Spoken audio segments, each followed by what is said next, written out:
fighting Albert was in. Of all they could be doing, this is what they were doing just minutes before John O'Keefe walked into that house at 34 Fairview. We know that once John actually did walk in the door, it's about 2 steps, 4 feet or so, 2 steps for an adult male to reach that basement door. Remember, everybody was gathered. That's what Nicole said. And every single agreed that at some point, Brian Higgins and Brian left the group and went to another room. Where did they go? Where did they go together? Chloe was not upstairs. Brian Albert slipped in one of his testimony that he provided. Quote, I was walking downstairs, monitoring her because of the other in the house. Not good with strangers. Remember that testimony. So what happened next? We absolutely know that John was in the house.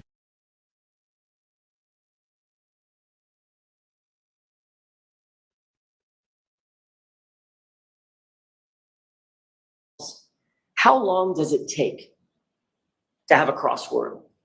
How long does it take to have a fight? How long would it take for Brian Higgins to say to John, you know, you're hurting me? A punch, a fall, pull Chloe off his arm, and now it's done. What is that? 5 seconds? 10? Doesn't take long at all. And then the panic sets in. It wasn't intended to go that far, but what's done is done. And then some very odd things start happening at the household. Odd indeed. What do we know through the testimony and key swipes? Very oddly goes directly to Canton Police Department. Why would he do that? After a night of drinking and partying, why go to CPD when you're drunk? What was so important in the house? The data, Ryan, Heather, they all established that. We know that John ascended or descended stairs. We know that Brian Higgins and Brian Albert excused themselves. How long does it take to have a crossword? How long does it take to have a fight? How long would it take for Brian Higgins to say to John, you know, your girl's been texting me? A push, a punch, a fall, pull Chloe off his arm, and now it's 5 seconds, 10. Doesn't take long at all. And then the panic sets in. It wasn't intended to go that far, but what's done is done. And then some very, very odd things start happening at the Albert household. Very odd indeed. What do we know? We know testimony and that Brian Higgins very oddly goes to the Canton Police Department. Why would he, after a night of partying, why go to PD when you're... What was so important there? He couldn't even get his own story straight. First, he said it was administrative work. Then he said he was moving cars. Then he said it was a factor of both. Is it both? Was it neither? Or was he there to gather intel? Ask yourself, why go? Things keep piling up, and here's another. Chloe was the Albert. Not only did she appear to be gone from the house that morning, January 29th, nobody saw her there. Even Jim McCabe admitted, I didn't see her there. But they actually got rid of the dog altogether. Within months of this incident, the dog was gone, out of the house, rehomed, never to be seen again. 7 years. Also, dog who had a bite history. What was so important to get rid of the dog? Was there something about the dog they didn't want law enforcement out? Recall what Dr. Russell said. She's seen up to 1,000 animal attacks. In her expert opinion, John's right arm, those injuries are from an animal, quote, most likely a large dog. And Dr. Russell's testimony, I'll remind you, was undisputed by any witness for the Commonwealth. But there are more unexplained things. After a night of drinking and out partying, after being together for the entire day, at 2:22 a.m., Brian Albert decides to call Brian Higgins. That call was missed, but 17 seconds later, Higgins calls Brian back, and they speak for 22 seconds. Now, that call is odd and suspicious enough, and just in and of the fact that the call was made. What's even more irritating is that both of them lied about the calls. They both claim astonishingly that the calls are, you probably say it with me, they're butt dials. Amazing. But Albert and Higgins take it a step further. Not only did they claim that they were making calls as butt dials, but they were answering calls as butt dials. About that call, they were on cross-examination asking, "Can you have a conversation 22 seconds?" He unequivocally said, "No, that's impossible. It's not reasonable. You can't do it." Well, let's test that out. "Hey, did you make it over to Canton?" "Yep. Haven't been any calls. Nobody knows a thing." "All right, don't talk to anybody until we talk again." "Okay, fine. And by the way, come back over. I need help moving something heavy." How long did that take? 15 seconds, maybe? But the odd behavior isn't done yet. 5 minutes after that call that we just talked about, Jennifer McCabe is on her phone at her house, Google searching how long it takes for someone to die in the cold. That was at 2:27 a.m. That timeline seems to fit, doesn't it? And it fits a very telling and a very clear story. That search became a focal point of the Commonwealth's entire case. This case was starting to look a lot more like the defense of Jennifer McCabe than anything else. That's probably because there is no innocent explanation for that Google search at 2:27 a.m. None. At the end of the day, clearing away all the confusion, the Commonwealth's experts were left with two things that are true. First, neither of their experts could absolutely rule out that Jennifer McCabe made that search at 2:27 a.m. Neither. And second, the only person to use the actual phone model, the actual data, and the actual precise operating system was Rick Green. And he was clear. That search was at or before 2:27 a.m. And then it was deleted. So what else was going on at or around this same time when all this suspicious activity was happening at the Albert house and the McCabe house? 3 minutes after that search and 8 minutes after the Albert Higgins 2:22 a.m. call, Brian Loughran drives down the street in his snowplow. And he told you that there is no body laying on the lawn at 34 Fairview at 2:30 in the morning. Importantly, he didn't just simply say he didn't see a body, he wasn't paying attention. He said there was no body there. He knows the property, he knows the owners, he's grown up with these folks, he passes by all the time, not once, not twice, 3 passes. There was no body on that lawn, period, at 2:30 a.m. And what other suspicious thing happened that night? By 3:30 a.m., someone moved a Ford Edge in front of the very area that would obstruct the view of where John's body would ultimately be discovered.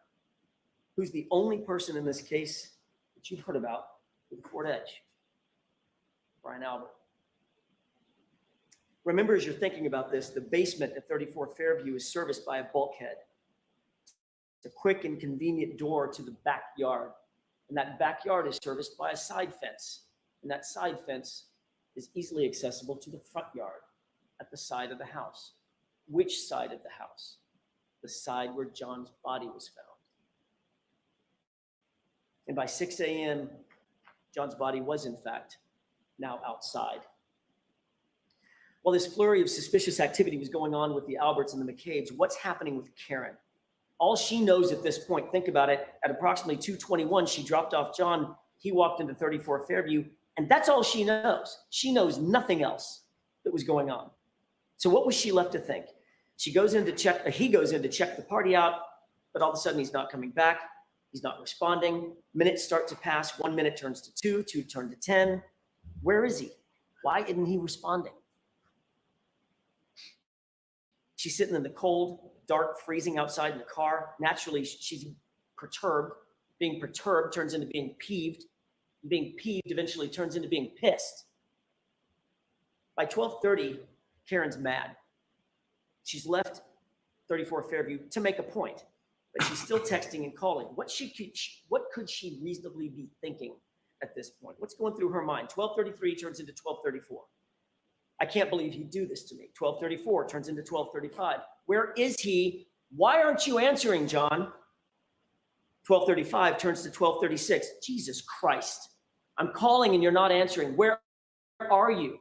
Pick up the phone. But there's still no answer. There's still no response. By 12:37, she's getting furious. She does not know that something has happened to John. She does not know that. So she leaves the first angry voicemail. Illustrates frustration, aggravation, all the normal responses anybody might have, you and I might have.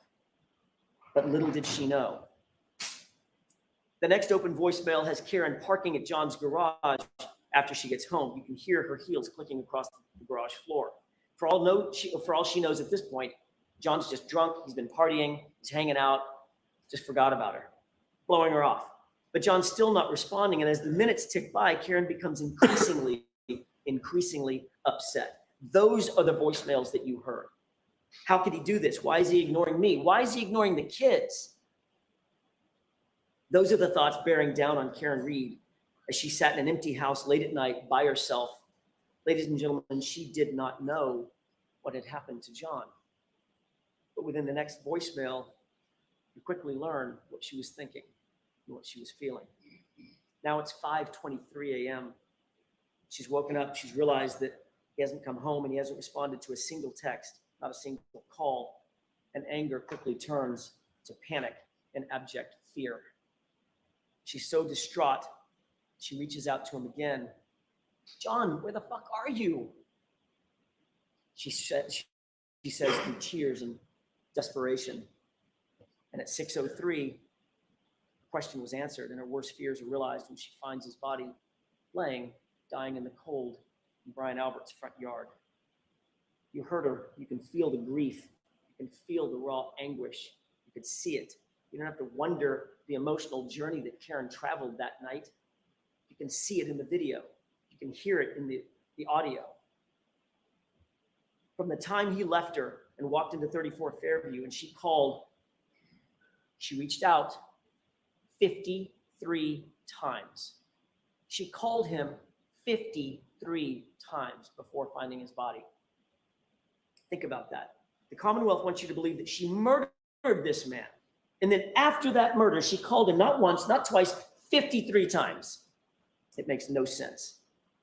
What does make sense is that she emotionally moved from anger, then to panic, then to grief. So back at 5:07, when she began her search looking for John, she backed out of the garage, and what would happen next would change the entire course of this case. As she backed out of that garage, she hit John's Traverse and cracked her right rear taillight. Folks, the Commonwealth has one job to do in this courtroom. It's an immutable responsibility to provide you with the truth. That's it. Not to win the case, but to seek justice and to do it through the truth. Ask yourself, did you get that truth from the Commonwealth? The Commonwealth continually tried to tell you that that video showed that the SUV came close to John's Traverse, and it took us showing you the video to unequivocally establish that Karen hit that car and cracked her taillight at 5:07. You can almost hear an audible gasp in the courtroom when we finally showed you the actual video. You can see that tire move. I'm only going to show you one series of exhibits during my entire closing, but it's that important. And it's this. Look at the condition of her taillight when she pulls out of the driveway at 5:07. That taillight, and I'm going to choose my words very carefully here. That taillight is cracked, but it's not completely damaged. And if there was any question in your mind about the level of damage to that taillight at 5:07, all doubt was extinguished when Dighton police officer Barros walked into this courtroom. He's a sworn officer. He's not associated with Canton. He's not associated with the Alberts. He's not associated with the McCabe's. He doesn't know Michael Proctor. In other words, he doesn't answer to any of these folks. He's an outsider and he's completely independent. And his words were the following, quote, "That taillight was not completely damaged. It was cracked. A piece was missing, but not completely damaged." Take a look at this photograph and tell me, which one looks like Officer Barros's description? The one on the left or the one on the right? The reconstructed light on the left is what that light looked like before it was in Trooper Proctor's possession. Remember that. That's what it looked like before Trooper Proctor had access to the SUV. And you have an independent police officer telling you so. You'll recall that after John's body was discovered, Lank, a very good friend of the Alberts, walked into Brian Albert's house and had an off-the-record meeting with him. No one's ever going to know exactly what that meeting was about, what they discussed, because that interview, like everything else in this case, it wasn't recorded. It wasn't memorialized. But we do know that shortly thereafter, the Canton Police Department was recused from the matter entirely. And the case was assigned to one Michael Proctor. You have to believe that when the Alberts found that out, they thought they hit the lottery. They thought they hit the lottery. What are the chances? The department where my brother works, that would have been great to investigate this case, but that department's been recused. That's tough luck. But the guy who catches the case is Michael Proctor, a guy we go back with for decades. At such a break, they probably thought, when this is over, we need to get that dude a gift. Oh, wait a minute. They didn't think that. They said it out loud. But still, you've got to imagine that the Alberts had to be stressed, what with that whole thing about a dead body being on their lawn. That might get some attention. And they had to be wondering, will he set up a crime scene? Is he going to come into the house? Is he going to search the house? Is he going to send in a forensics team? Is he going to interview witnesses? Is he going to take us to the station? Will he take our phones? Will he look at our communications? Will he look at our Google searches? Will he look at our early morning phone calls? Is he going to look in the basement? And Michael Proctor answered every single one of those questions resoundingly. Nope. He's a Boston cop too. And with that, Michael Proctor didn't draw a thin blue line. He erected a tall blue wall. A wall that you can't scale. A wall that Karen Reed certainly couldn't get over. A wall between us and them. A place you folks are not invited. We protect our own. It's us or it's them. And by the way, who's she after all? Nobody. An outsider. This is going to be easy. Or so they thought. Let's look at what Michael Proctor actually did and did not do in this case.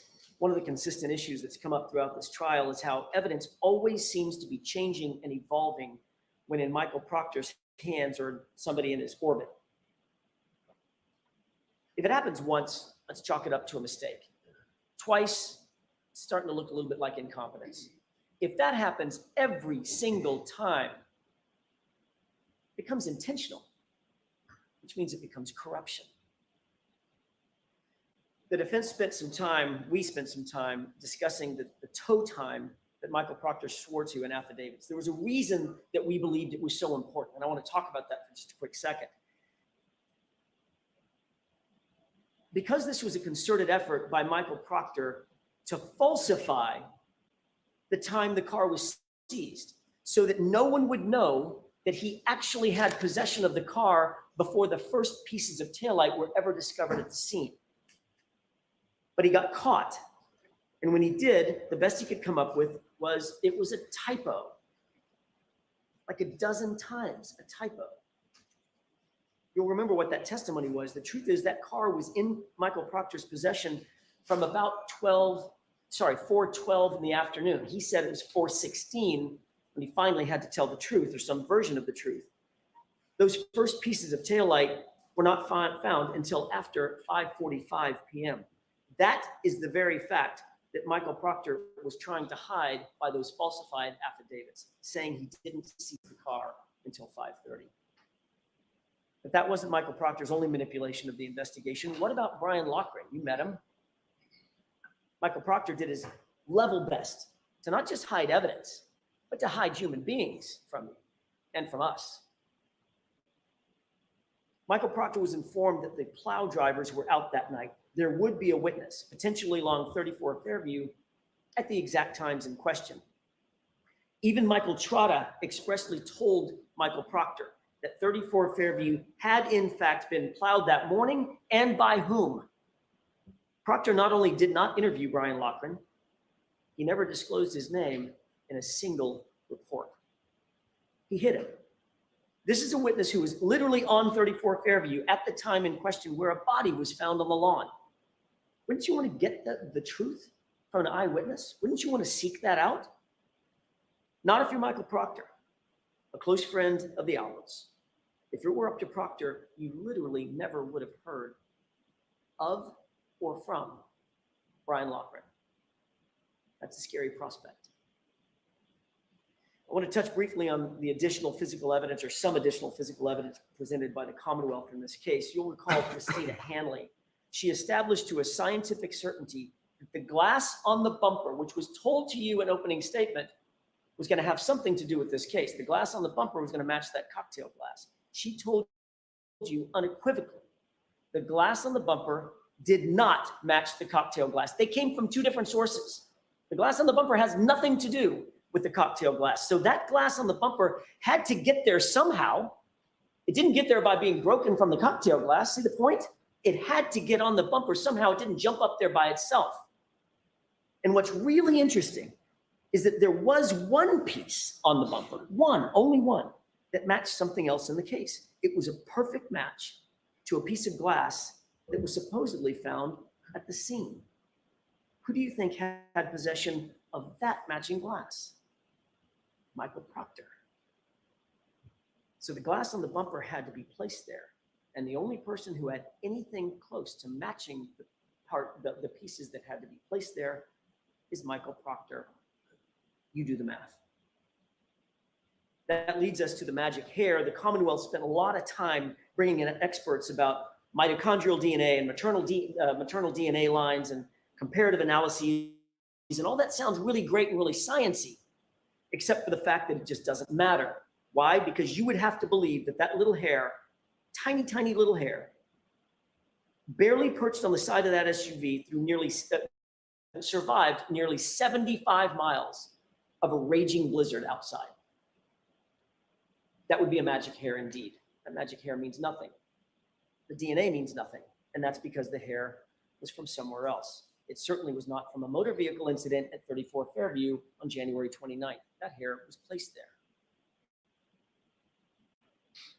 The DNA on the outside of the taillight housing also merits very little discussion. John's DNA would be expected to be found all over that SUV, inside, outside, the exterior, the interior, everything he touched would have had his DNA on it. Here's what's actually important about that DNA. No DNA was found on the interior of that taillight, the taillight that they now claim crashed into his arm and shattered.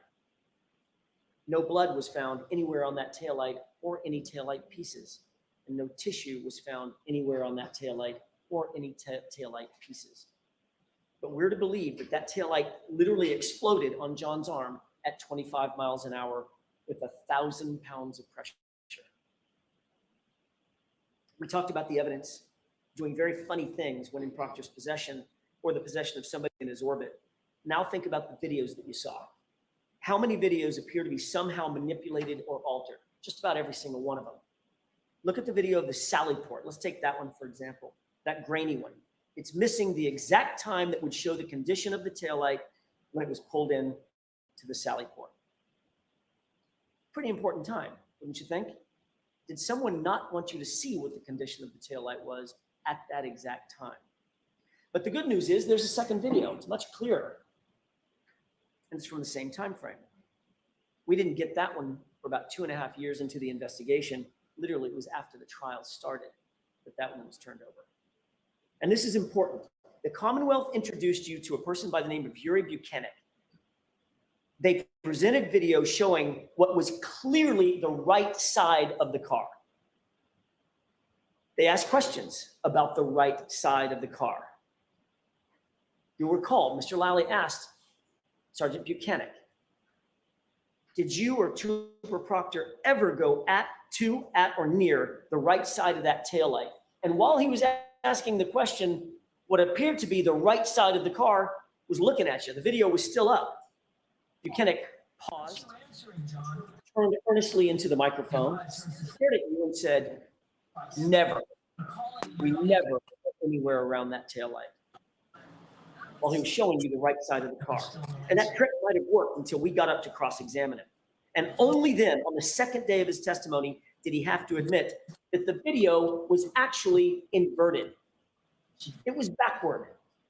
And it was cleverly inverted at that. The timestamp had the proper orientation, which means that timestamp had to be removed, the video inverted, and the timestamp placed back on it, which means that was done intentionally. That was not a mistake. And when caught in that obvious fabrication, Buchanan doubled down and said, it's exactly the same. You remember that back and forth. It's exactly the same, he said, as if we're stupid. Is it exactly the same, or is it exactly opposite? Ladies and gentlemen, you were lied to. There is no other way to say it. It's inexcusable. It's abhorrent. But it's also a paradigm of everything that the investigators have been willing to do in this case. Lie, obfuscate, manipulate, alter. And when they're caught, they just excuse it away. Doesn't matter. It's the same thing. What's the big deal? Just look the other way. And don't forget, Buchanan is Proctor's supervisor. And he was in that little group chat where Karen Reed's naked photos were being searched for. You know the saying about the apple falling from the tree. Ladies and gentlemen, we haven't even started talking about the taillight yet. You'll recall that at the very beginning of this case, you were introduced to no fewer than 5 CPD officers very early on who searched the scene. None of them, not a single one, found any taillight material at the scene. 0. Stephen Seraph, Sean Good, Stephen Mulaney, Michael Lank, Paul Gallagher, they were all there. They were all walking right around there. They were all looking. They were searching with their eyes. They were searching with their hands. Some said they were searching with their feet. They even used tools, a leaf blower. Not one piece of bright red taillight material was at the scene, not a single piece, but incredibly, over the course of the next 3 weeks, according to Michael Proctor, 47 pieces of taillight material would end up being found, some of which were the size of a salad plate. The CERT team shows up later on January 29th, and according to O'Hara, the first few pieces of taillight were found about 5:45. And here's some interesting testimony that you heard. Who else was there? Who did O'Hara say was there? Well, he said his team was there. We certainly expected that, but then he said there were others. These other mysterious figures, some from Canton PD, some from the Massachusetts State Police, that he could not account for. Heavy coats, big masks, hats. Even Lieutenant O'Hara could not tell who was who, but he did note Canton police officers were there who were unaccounted for. Massachusetts State troopers were there unaccounted for. And during that search that was overseen by Trooper Tully, Proctor's supervisor, 3 pieces of taillight material were found. That's super important, and I want to concentrate on that for a second. O'Hara said all 3 pieces were in an area about 12 inches square. That's an area about as big as your dinner plate. Tully, however, claimed that 1 red piece was found. About 3 feet away from that was a shoe. About 1 to 2 feet from that was a clear piece of plastic, and a few feet away from that was a red piece of plastic. So we have red, clear, and red over the span of about, added up, probably 10 or 12 feet. Ladies and gentlemen, both of those things cannot be true. Somebody is taking liberties with the facts. Then Lieutenant Tully comes to court and makes this big grand gesture of opening all these evidence bags.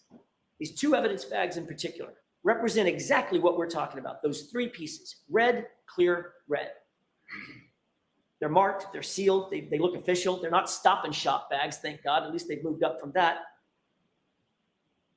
They've even got evidence tape on them. Who knew? There's evidence tape around here. So this must be real evidence, right? It must be real evidence in this case. And after making that big theatrical display, he opens up the bag with the red pieces and he pulls 2 pieces out. That's okay. Put the 2 red pieces together. Good so far. Then he opens up the second bag under Mr. Lowley's questioning. And you remember he hesitated just a second. Opened that bag and pulled out 1 piece of clear plastic. Then pulled out a second piece of clear plastic with no explanation as to how that could have possibly happened. And he quickly returned all 4 of those back into the bag, sealed them up, and we're done for the day. The next day, I asked about that evidence again. I asked him to open up that bag with the red pieces, and he did the same thing. Pulled out 2 red pieces of plastic. I said, you'll recall this, I said, look deeper. Look closer, sir. Pull everything out of that bag. Would he have had I not suggested it? And then he pulled a 3rd piece of red plastic out of the bag. So miraculously, Trooper Tully's 3 pieces of plastic became 5 pieces of plastic right before your eyes. Ladies and gentlemen, the forces at play that multiplied those pieces of plastic inside those evidence bags are the same forces at play that multiplied the pieces of plastic at 34 Fairview. Think about that. Let that sink in for a second. How easy is it? That's not sloppiness. That's evidence manipulation. That's how over the course of 3 weeks, those pieces of plastic go from 0 to 3 to 5 to 47, ever increasing in size with every single search. Now, knowing all that, ask yourself the looming question: who had access to that taillight, the cracked taillight? Who was it? Go back and watch the Sally Port video.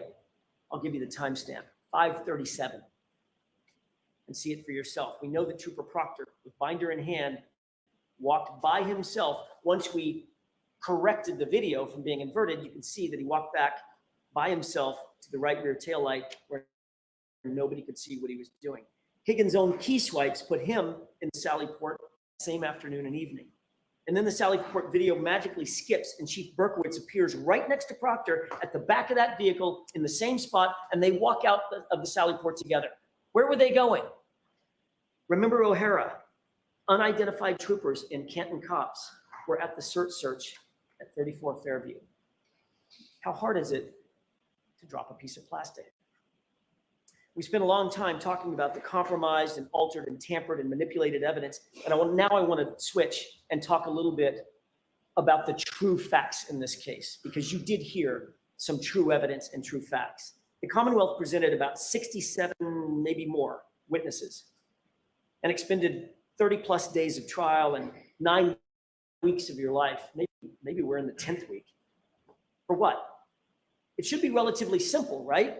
The Commonwealth claims that Karen Reed pulled up to 34 Fairview. John got out of the car. She reversed into him and hit him, and then she drove home. That's 4 facts. It's just 4 facts. That's all it is. What evidence do they actually have to prove that that SUV ever hit John? The answer is none. They don't have any. There's no evidence whatsoever that Karen Reed's vehicle ever struck John O'Keefe, or that Karen Reed ever wanted to strike John O'Keefe. In fact, every single piece of material evidence in this case unequivocally proves the opposite. John went into that house. That SUV was not damaged by hitting John, and John's injuries did not come from being hit by a car.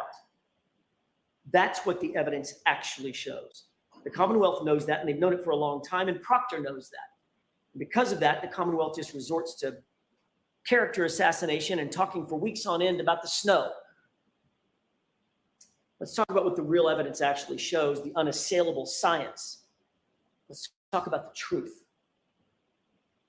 Concerning John's injuries first, the Commonwealth's own medical examiner, Dr. Scortibello, could not conclude that John was hit by a car. Think about that. And she would not even say that it was a homicide. She told you without any dispute in this case, quote, evidence pointing toward one manner of death is no more compelling than evidence of a competing manner of death, end quote. Her words, not mine.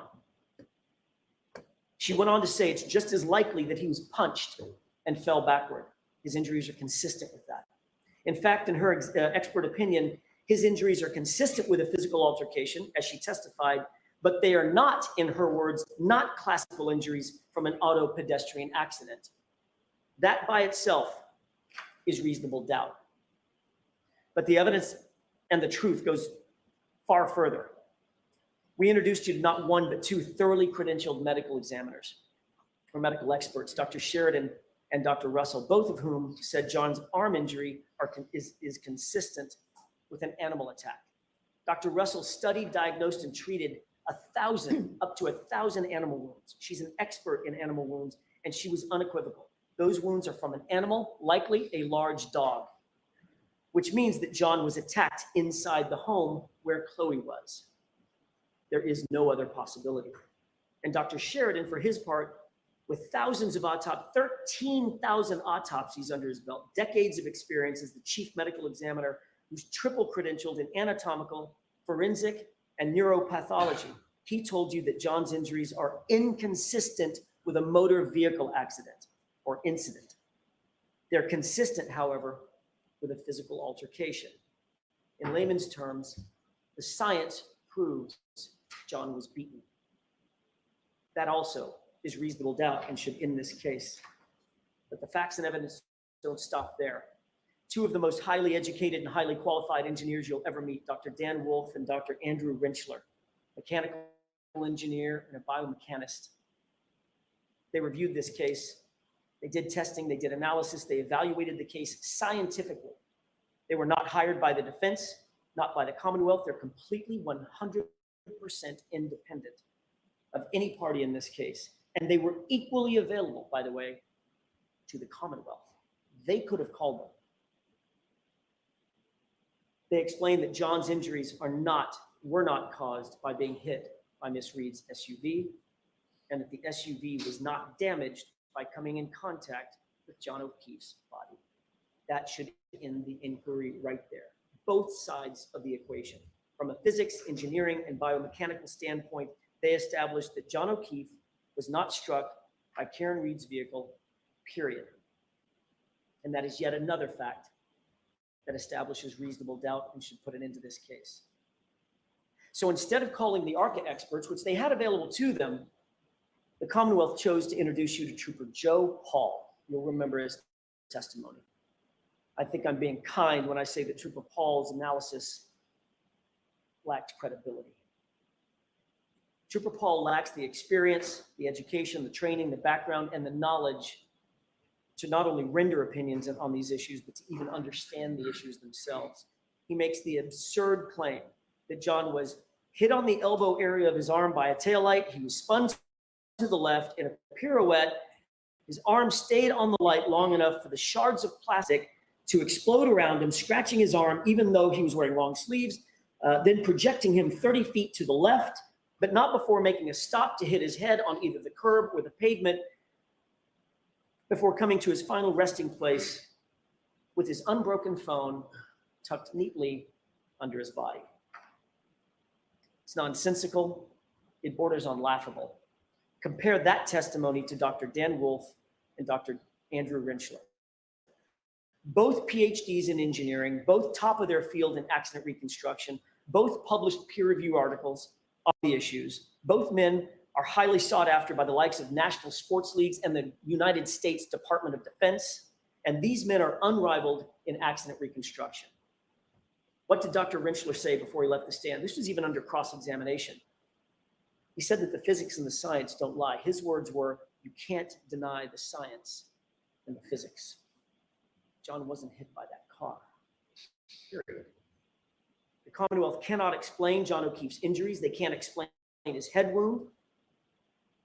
How did he get the head wound if he landed on snow-covered grass and dirt? And by the way, before Mr. Lally gets up and says it, because I know he's going to, there is zero evidence before you, zero, that cold grass and dirt turns into ice or turns into concrete. Zero.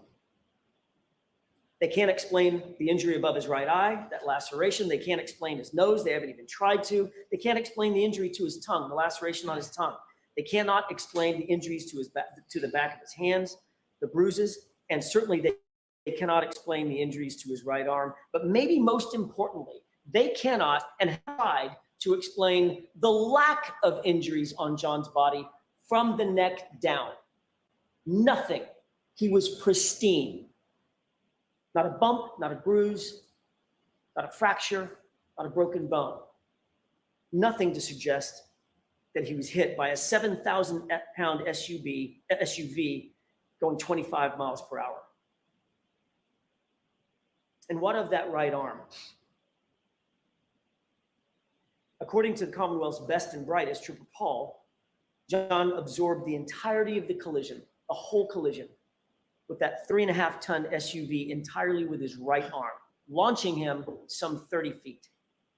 But amazingly, the arm suffered no break, no fracture, and didn't even get a bruise.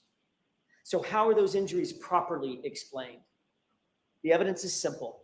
John got into an altercation. He was punched. He tried to defend himself by putting his hands up. He may have even scratched his own nose by putting his hands in front of his face to defend himself. His hands were bruised and covering up.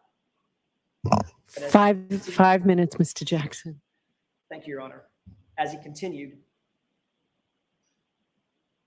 he got hit, a punch went through, and he fell to the ground, fracturing his skull.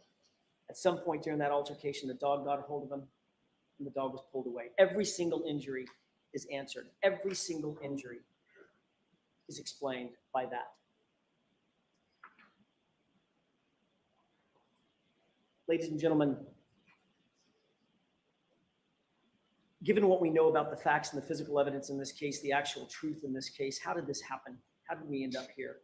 We ended up here because of relationships, insider trading, playing the who you know game, and building a tall blue wall, which takes decades and generations. The real question is it going to continue?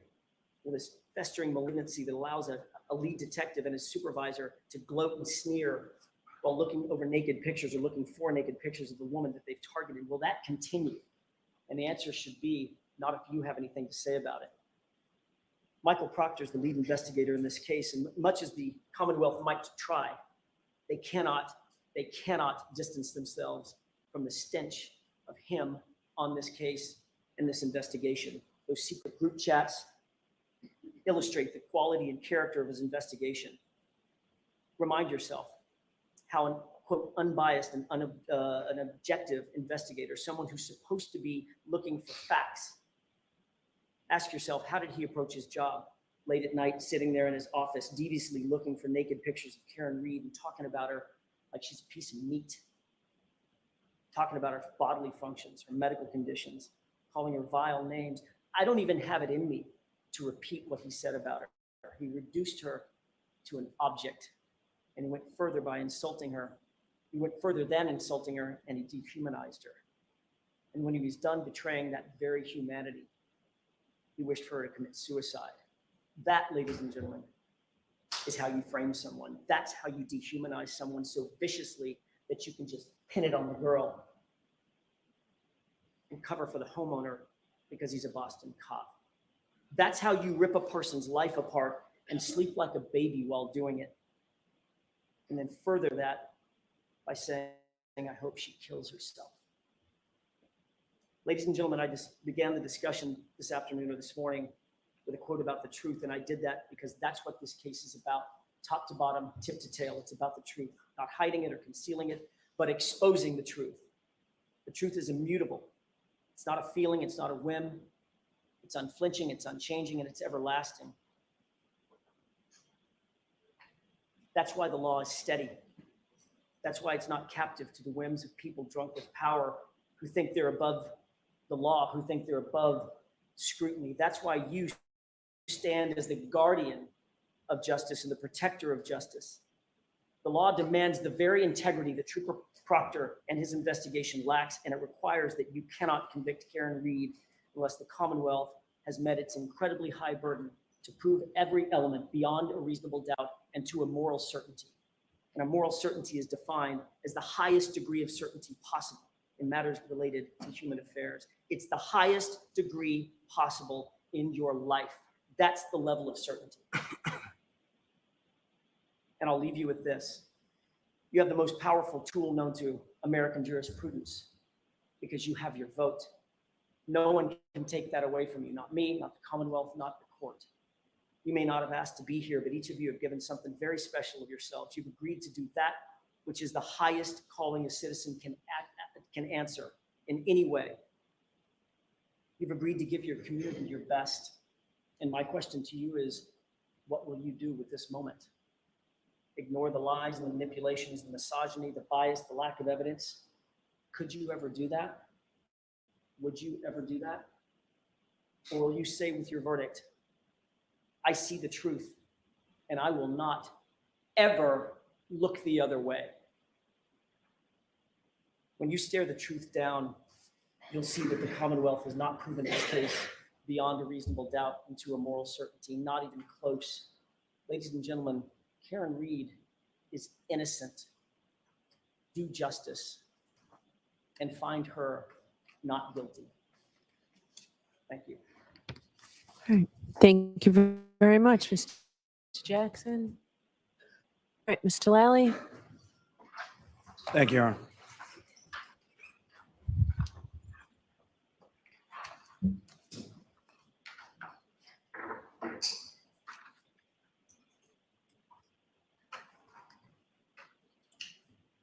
I hit him, I hit him, I hit him, I hit him.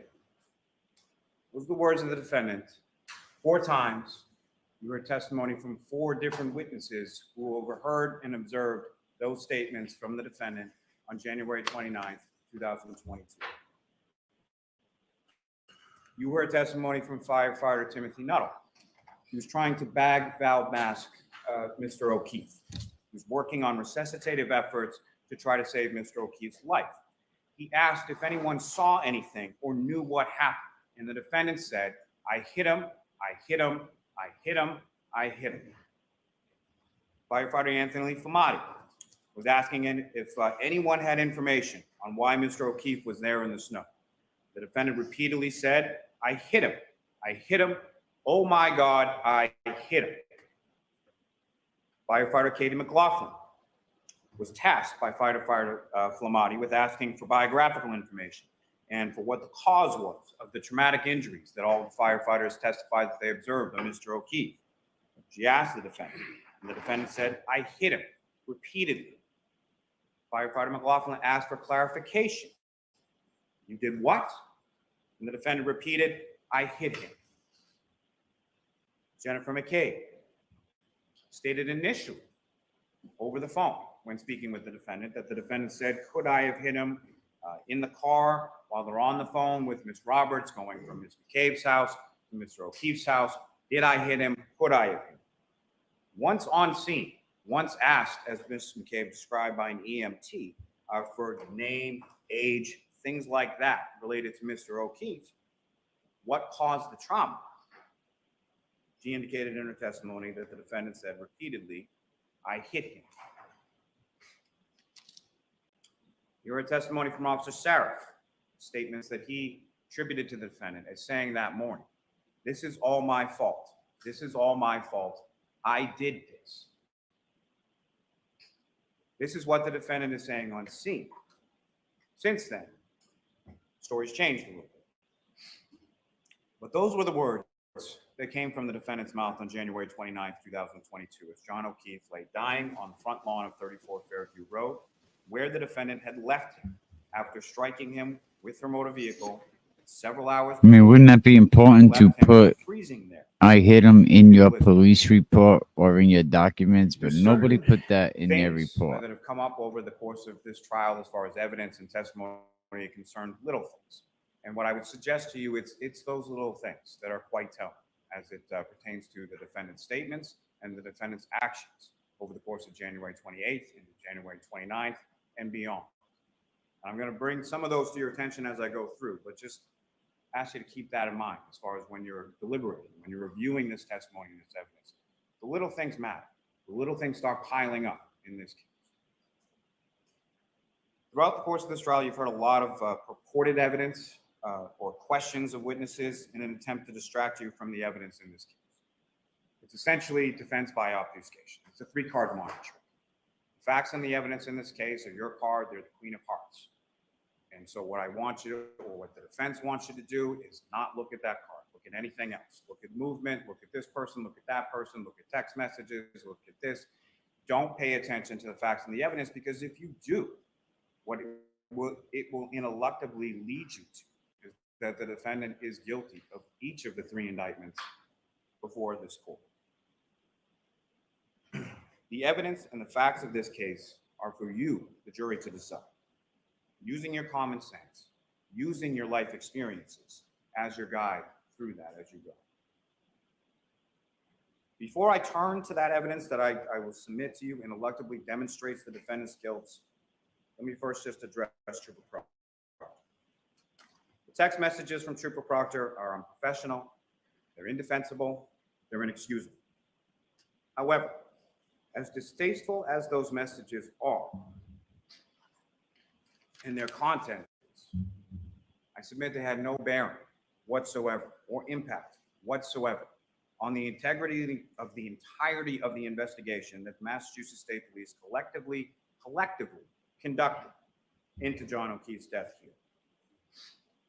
As was asked of Trooper Proctor on cross-examination, these were texts from his personal phone that he never thought would see the light of day. He was asked whether or not he ever thought that he would be asked about these in a courtroom, put to him in sort of a safe space, a safe place for him to discuss, if you will. What do you not see in those text messages? You don't see any discussion or any illusion of any conspiracy, of any framing of the defendant, of any planting of any evidence, no evidence whatsoever. Why? Because it didn't happen. There is no conspiracy, there is no cover-up, there is no evidence of any of that. The speculation, rampant speculation and conjecture on behalf of the defense. Two things can be true at the same time. They're mutually exclusive. The texts from Trooper Proctor are distasteful, they're disrespectful, they're unprofessional, there's no defense to them. And the defendant killed John O'Keefe. Turning to the evidence, let me first talk a little bit about John O'Keefe. You heard a lot about him over the course of this trial, about his selfless story through his family and friends that loved him, including his adopted niece and nephew. You heard a lot about the lives he touched and the different people who he had friendships with. You heard a lot about from those particular friends and from his family. Turning to what I would submit to you as a timeline.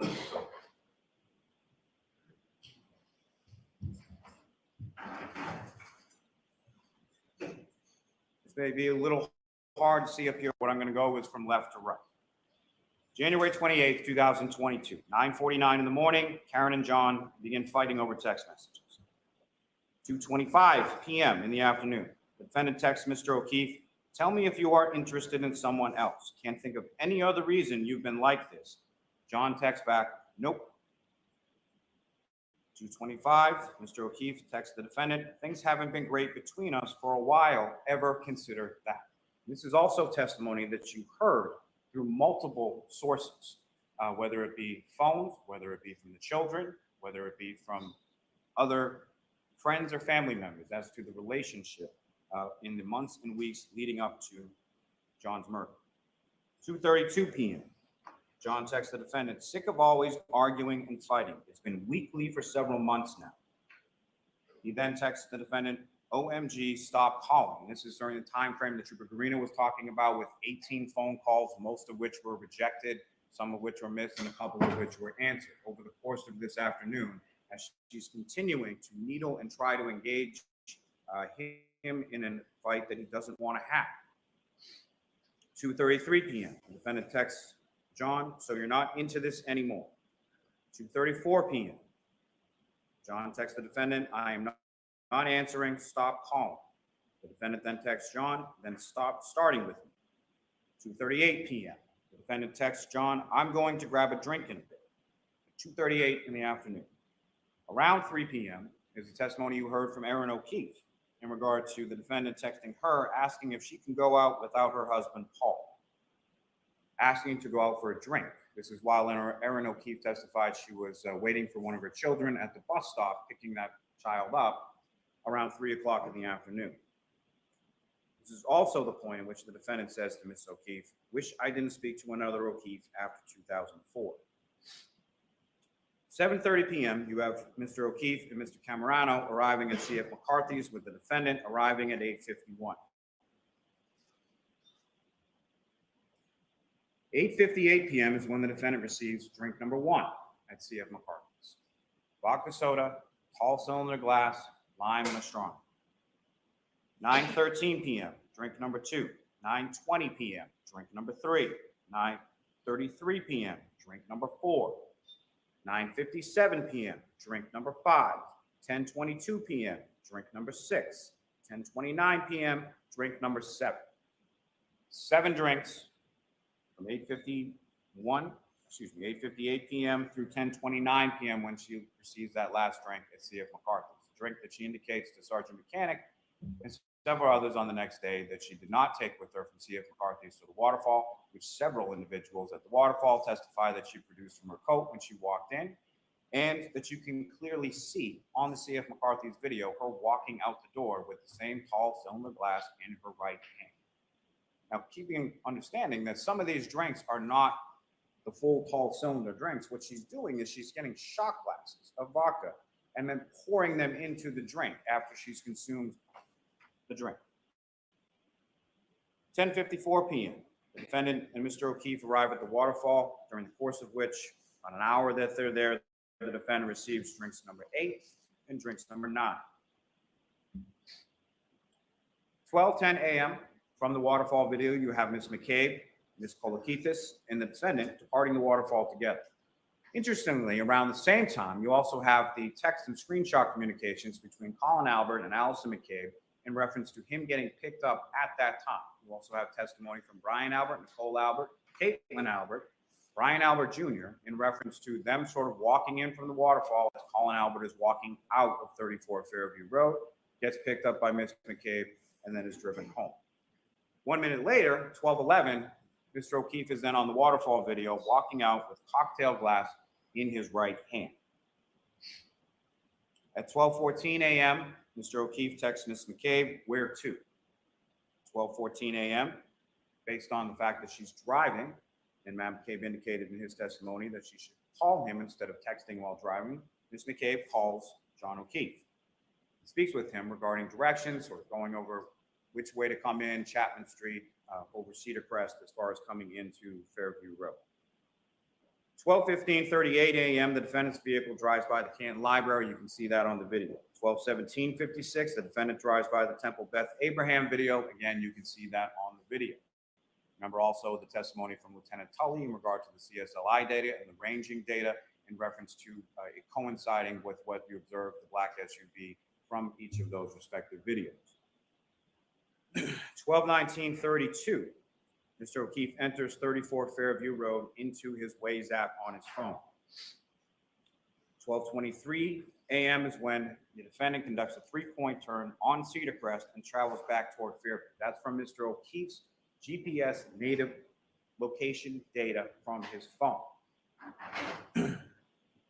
Around the same time at 12:23 and 12:24 is when you have that testimony from Ryan Nagel, Heather Maxson, and Ricky D'Antono pulling into Fairview Road around the same time and pulling in behind the dark SUV.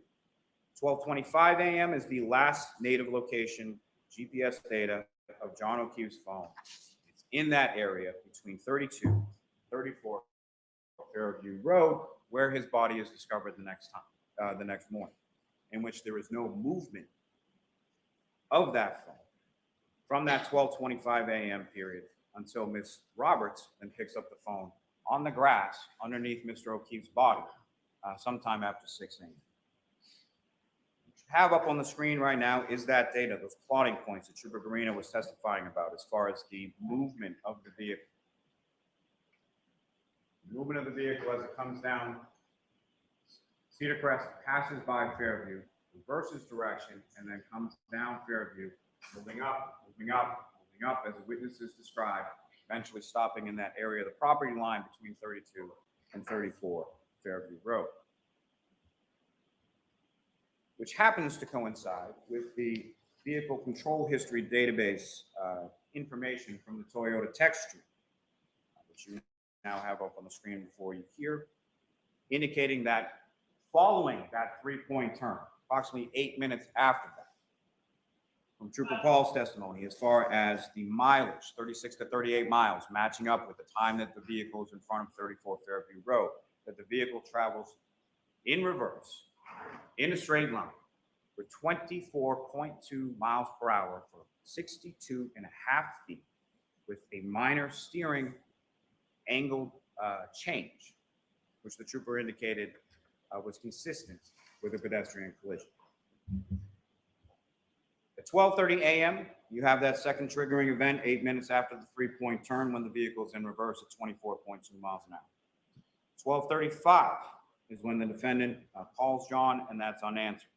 12:36 is around the time that the defendant's phone connects to the Wi-Fi at 1 Meadows Ave, Mr. O'Keefe's home. 12:37 is when the defendant leaves this voicemail.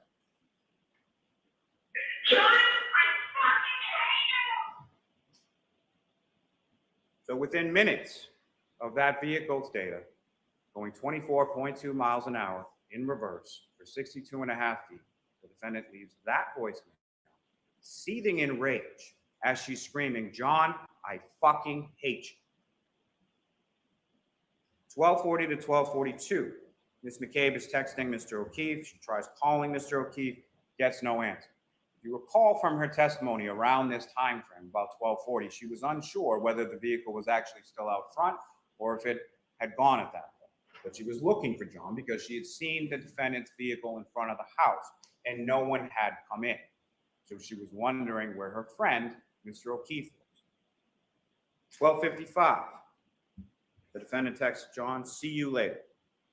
12:59, the defendant calls, leaves another voicemail for Mr. O'Keefe. Exhibit 637, it sounded like this. "John, I'm here with your fucking kids. Nobody knows what the fuck you are, you fucking pervert." But somebody did know where Mr. O'Keefe was. The defendant knew exactly where he was. She had driven him there. She had struck him there. She had left him to die there. 1:02 a.m., the defendant leaves another voicemail with no content. And then she texts John, "Your kids are fucking alone." 1:09 a.m., the defendant texts John, "I'm back in Mansfield. The kids are home alone." She's not. GPS, as far as it never disconnects from the Wi-Fi until the following morning. There's no indication that Ms. Reed left and went to her home in Mansfield at any point. 1:10 a.m., the defendant calls her parents. 1:11 a.m., she calls Mr. O'Keefe and leaves this voicemail. "John, I'm going home. I cannot babysit Amy. I need to go home. You are fucking using me right now. You're fucking another girl. Keep sleeping next to me. You're a fucking loser. Fuck yourself." 1:18 a.m., the defendant leaves another voicemail. Now, about 1:43 or 1:45 a.m. is when Julie Nagel testified that they were leaving the house. And she sees a large black object on the lawn near the flagpole while leaving 34 Fairview Road. Doesn't think much of it at the time, isn't expecting Mr. O'Keefe or any body to be out on the front lawn. 4:42 a.m., the defendant calls and speaks. The calls to her parents are finally answered. 4:49 a.m., the defendant calls Ms. Camerano, screaming, "Where's Mike?" 4:53 in the morning is when the defendant instructs Kaylee, Mr. O'Keefe's niece, to call Ms. McCabe. Why? Because the defendant doesn't have Ms. McCabe's phone number. Indicates that John didn't come home. We got in a fight and I left him at the waterfall. Those are the first statements or the first version of events that she's able to communicate out to the world as to what happened to Mr. O'Keefe, where he is. We got into a fight. I left him at the waterfall. 5 a.m., the defendant calls Kerry Roberts, saying, "John's dead, Kerry, hangs up the phone. 5:01, the defendant calls Kerry Roberts again. And it's at this point that she indicates that John's dead. He must have been hit by a cloud. 5:07 a.m., the defendant leaves One Meadows Ave. You have the video of that. It's number 153 in Exhibit 6. We'll get to that a little more in a moment. About 5:10 a.m., the defendant calls Carrie Roberts. Ms. Roberts starts calling hospitals, calling KPD, calling 911. Something that you would do if you didn't know where Mr. O'Keefe was for all of these hours, that all of these other phone calls are being made and these text messages are being sent and calling your parents and all of these other things. No calls to 911 from the defendant. While John O'Keefe is laying, freezing, and dying from a brain injury and a skull fracture on the front lawn of 34 Fairview Road. 5:11 a.m., the defendant's vehicle is seen on the Canton Library camera heading towards the waterfall. Seems to be sort of retracing the steps. 5:18 a.m., the defendant's vehicle is seen at Washington Street and Chapman on the Temple Beth Abraham video, heading in the same direction that it was the night before when it was heading to 34 Fairview Road. 5:35 is when the defendant arrives at Ms. McCabe's house. Ms. Roberts arrives shortly thereafter, at that time in the driveway. Now that gap of 5:18 to 5:35 is way too much time to be driving from the area of the waterfall to Jennifer McCabe's house. And as I indicated a moment before, heading in the same direction, same directionality, retracing the steps from the night before, heading towards 34 Fairview Road. Why is it that the defendant can see Mr. O'Keefe when they eventually get to Fairview Road and no one else can? It's because she knew exactly where he was. She had hit him and left him there the night before, and she had gone back during that time frame between 5:18 a.m. when she's seen on the Temple video and 5:35 when she arrives at Ms. McCabe's house. 5:33 is when the defendant, Ms. McCabe, and Ms. Roberts return to One Meadows Ave searching for John. 6:03 is when the defendant, no one else, spots Mr. O'Keefe's body buried in the snow. Exhibit 12, indicating this cruiser camera video, which I know you've seen a dozen times. So where I'm starting it from this point in this card right here is the spotlight that Officer Saraf had to use in order to locate, even with the vehicle of Ms. Roberts parked right in the middle of the road.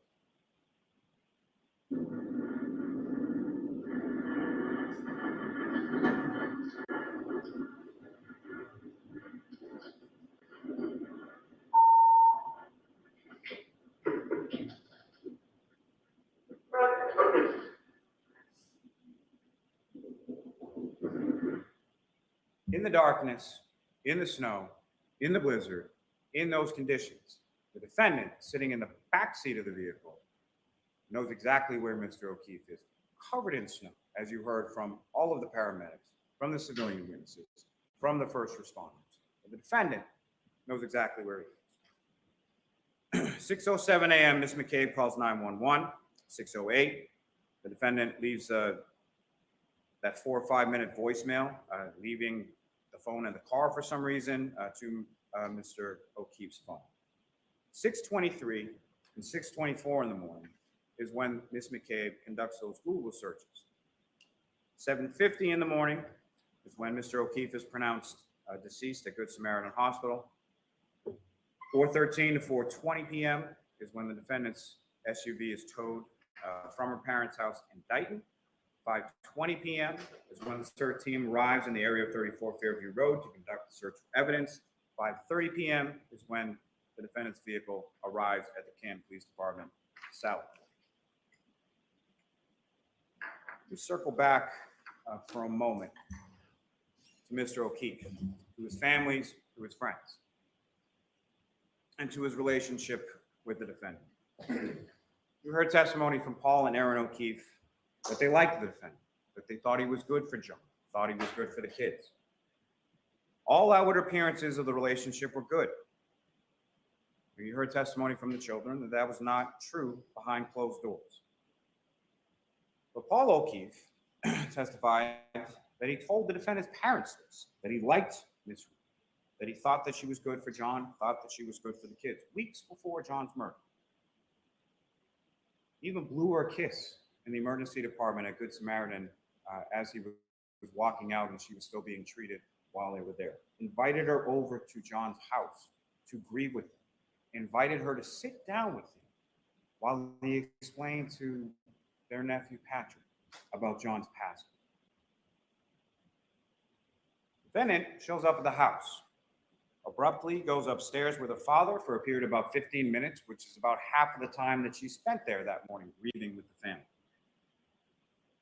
She left with a bag of her belongings, drove with her family there, and then took an extra vehicle in the height of the blizzard, around 1 o'clock in the afternoon, drives that vehicle all the way from Canton, where it was parked at her boyfriend's house, where she stayed over on many occasions, drove that vehicle or felt the need to drive that vehicle from Canton all the way down to her parents' house in Dighton at the height of the blizzard.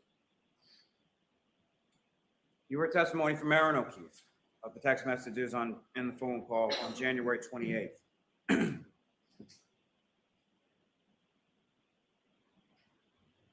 You've heard that Aaron O'Keefe called the defendant on the morning of the 29th because she was concerned for her. She wanted to know what was going on with someone she considered her friend.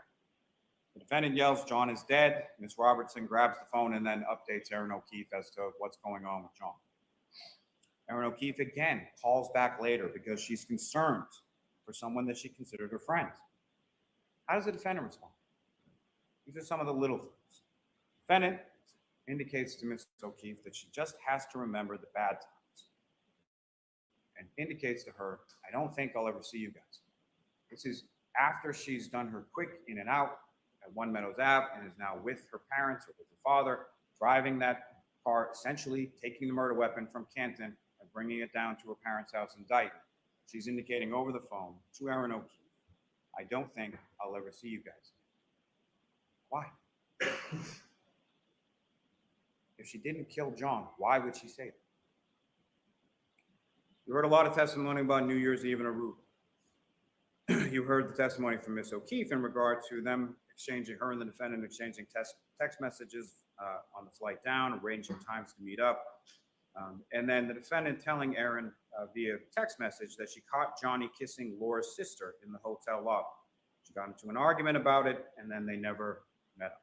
Meaning the defendant, Mr. O'Keefe, got into an argument about it, and she and Aaron O'Keefe never ended up meeting up in Aruba. You heard testimony consistent from Laura Sullivan, Marietta Sullivan, as well as the children. The kiss never happened.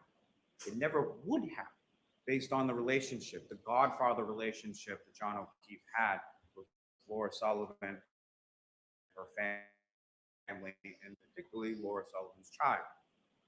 The defendant persists with this suspicion and accusations of infidelity in her text messages with Mr. O'Keefe, in her text messages with Mr. Higgins, where she's accusing Mr. O'Keefe of making out in the lobby with Marietta Sullivan. Both of the Sullivans and the children have the defendant and Mr. O'Keefe following this incident with Marietta Sullivan going into a room. Both of the children testified that they're in that room for about 20 to 25 minutes and they're arguing. They're arguing about the defendant indicating that Mr. O'Keefe kissed someone in the lobby. And you have Laura Sullivan's testimony about 20 to 25 minutes after her sister comes out and states her displeasure about the defendant. It's about 20 to 25 minutes before Mr. O'Keefe comes out, and then he and Ms. Sullivan have a conversation. Ms. Sullivan indicates that Mr. O'Keefe's phone is essentially blowing up, lighting up with calls and texts from the defendant. I would submit similar to the afternoon of January 28th. Mr. O'Keefe says she's crazy and he needs to take this and goes off from her. Ms. Sullivan has later conversations with Mr. O'Keefe on this Aruba trip, asks him if he's okay, asks him if he's happy. She indicated in her testimony that Mr. O'Keefe shrugs it off and says it is what it is. You heard testimony from the children about the arguments in the weeks and the months. And I know this is a displeasure to the defense counsel that the children came in and actually testified as to what happened behind closed doors in the house. They both recall frequent fights. They both recall Mr. O'Keefe trying multiple times to break up with the defendant, asking her to leave the house, the defendant refusing to leave the house. His niece Kaylee, John tried to diffuse, he tried to walk away, and the defendant would follow each time during each argument. They both indicated that Mr. O'Keefe had told the defendant that the relationship had run its course, similar to language within the text messages you have between the defendant and Mr. O'Keefe. That Mr. O'Keefe was sick of arguing, again, mirroring those text messages from January 28th, leading up into going out to see if McCarthy's, eventually the waterfall, and the defendant killing Mr. O'Keefe in the early morning hours of January 29th. We have the testimony in regard to the ring camera. Kaylee indicated in her testimony that John had had that for about a year. So during the course of 2 years or so of the relationship with the defendant, he got it while he was dating the defendant. The defendant had the security codes to the garage. Neither of the kids had access to the camera. Trooper Garino checked the laptop and the desktop that were left after the defendant did the quick cleanup upstairs with the father, upstairs in the home. Neither of those devices had access to the ring cameras. John had access on his phone. The defendant indicates, if you recall, in some of those text messages in regard to the romantic kiss that she placed on Mr. Higgins earlier on January, whatever it was, during the Patriots.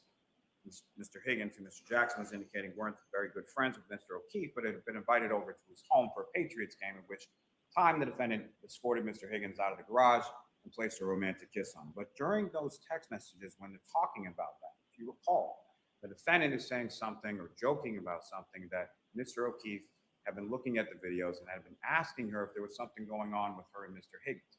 And what was her response to that? I know where the cameras are. There are only 2 videos missing from that ring system. One being the defendant getting to Mr. O'Keefe's house after murdering him, and the other when the defendant is showing Ms. McCabe and Ms. Roberts the broken taillight, both of which, both Ms. McCabe and Ms. Roberts testified as having occurred. No video. The variety of stories that the defendant tells on the morning of January 29th. There were text messages and voicemails from the defendant to Mr. O'Keefe, 53 phone calls from 12:33 a.m. to 6:03 a.m. 0 phone calls to 911. The defendant calls Katie Camerano. The defendant calls her parents at 1:18 in the morning, 4:38 in the morning, 4:42 in the morning. The call then from Kaylee's phone to Ms. McCabe, because the defendant didn't have Ms. McCabe's phone number. Both Kaylee and Ms. McCabe indicate that the defendant initially indicates or says that she got into a fight with Mr. O'Keefe and left him at the waterfall. From this information, Ms. McCabe then testifies she starts to call her Julie Albert, because Chris Albert, Julie Albert, they live close by the waterfall. Maybe that's where he went. As the phone is ringing, this is a phone call that both Mr. Albert and Ms. McCabe testify was never answered. As the phone is ringing, her husband Matthew McCabe reminds her that they saw the defendant and Mr. O'Keefe and the car outside of 34 Fairview. So she hangs up. During this call, or during these subsequent calls, the defendant indicates to Ms. McCabe, maybe I hit him, did I hit him? She then calls Ms. Roberts at 5 a.m. on the dot, indicates John's dead, hangs up the phone, calls back a minute later, indicates that Mr. O'Keefe was now hit by a plow and that he's dead. And then indicates further that she's drunk and doesn't remember. She tells Ms. McCabe about the cracked taillight before they even get in the vehicle and go anywhere, as you recall the testimony of Matthew McCabe, indicating that he had some concerns about them driving around in a vehicle with a damaged taillight in the middle of a blizzard. Ms. Roberts' testimony that she saw the broken taillight in the driveway at Ms. McCabe's house, and that it was consistent with what she observed in the photographs that were shown to her of it later in the Sally Port at the Canton Police Department garage when the search warrant is executed on February 1st. You have the text messages between the defendant and Laura Sullivan from January 29th, in which the defendant indicates to Laura Sullivan that John is dead, indicates that we found him in the snow at 5 a.m. And every indication is that he was found in the snow by defendant, Ms. McCabe, and Ms. Roberts around 6 a.m. 5 a.m. would be about an hour before. 5 a.m. would be between that time where the defendant is unaccounted for, heading in the direction of 34 Fairview Road, 5:18 and 5:35. Little things. The defendant asked Ms. McCabe to Google how long to die in the cold. She did so at 6:23 and 6:24 in the morning. You have the testimony of Ms. Hyde and Mr. Whitford as to SQLite databases, P-list databases, Knowledge C databases, state DB tabs, as far as all of that. Also from Trooper Marino as well. These searches were unequivocally done at 6:23 and 6:24 in the morning and not at 2:27 and 40 seconds in the morning. They were not deleted by a user. That is not what deleted means. Frankly, Mr. Green, the last question that I asked Mr. Green is, was he aware that Cellbrite, and by Cellbrite, the person who designed that being Mr. Whitford, had to alter exactly how their software worked because of people like Mr. Green misinterpreting the data as he did in this case. And what did Mr. Green say? Yes. But those questions, as far as how long to die in the cold, I would submit mirror the questions that the defendant asked Firefighter Whitley in the back of the ambulance, if you recall those. She asked Firefighter Whitley how long to die in the cold without a jacket. He knew how Mr. O'Keefe was dressed. She knew when she left him to die in the cold how he was dressed. The defendant made statements to Firefighter Becker that the last time that she saw Mr. O'Keefe, they were in an argument. Again, in the back of the same ambulance as Firefighter Whitley. You have testimony from Firefighter Woodbury. Same kind of questions. If Mr. O'Keefe could be alive without a jacket. You have the testimony from each of these firefighters as to sort of the vacillating emotional state of the defendant that morning. What you have in the testimony from Firefighter Woodbury is that despite all that, there were no tears that he observed from the defendant at that time. What each of those first responders indicated is that the defendant repeatedly stated, is he dead? Is he dead? Not is he okay? Is he going to be okay? How is he? Any sort of questions about the medical condition. Is he dead? That phraseology repeated over and over again. And when you take into juxtaposition that phraseology,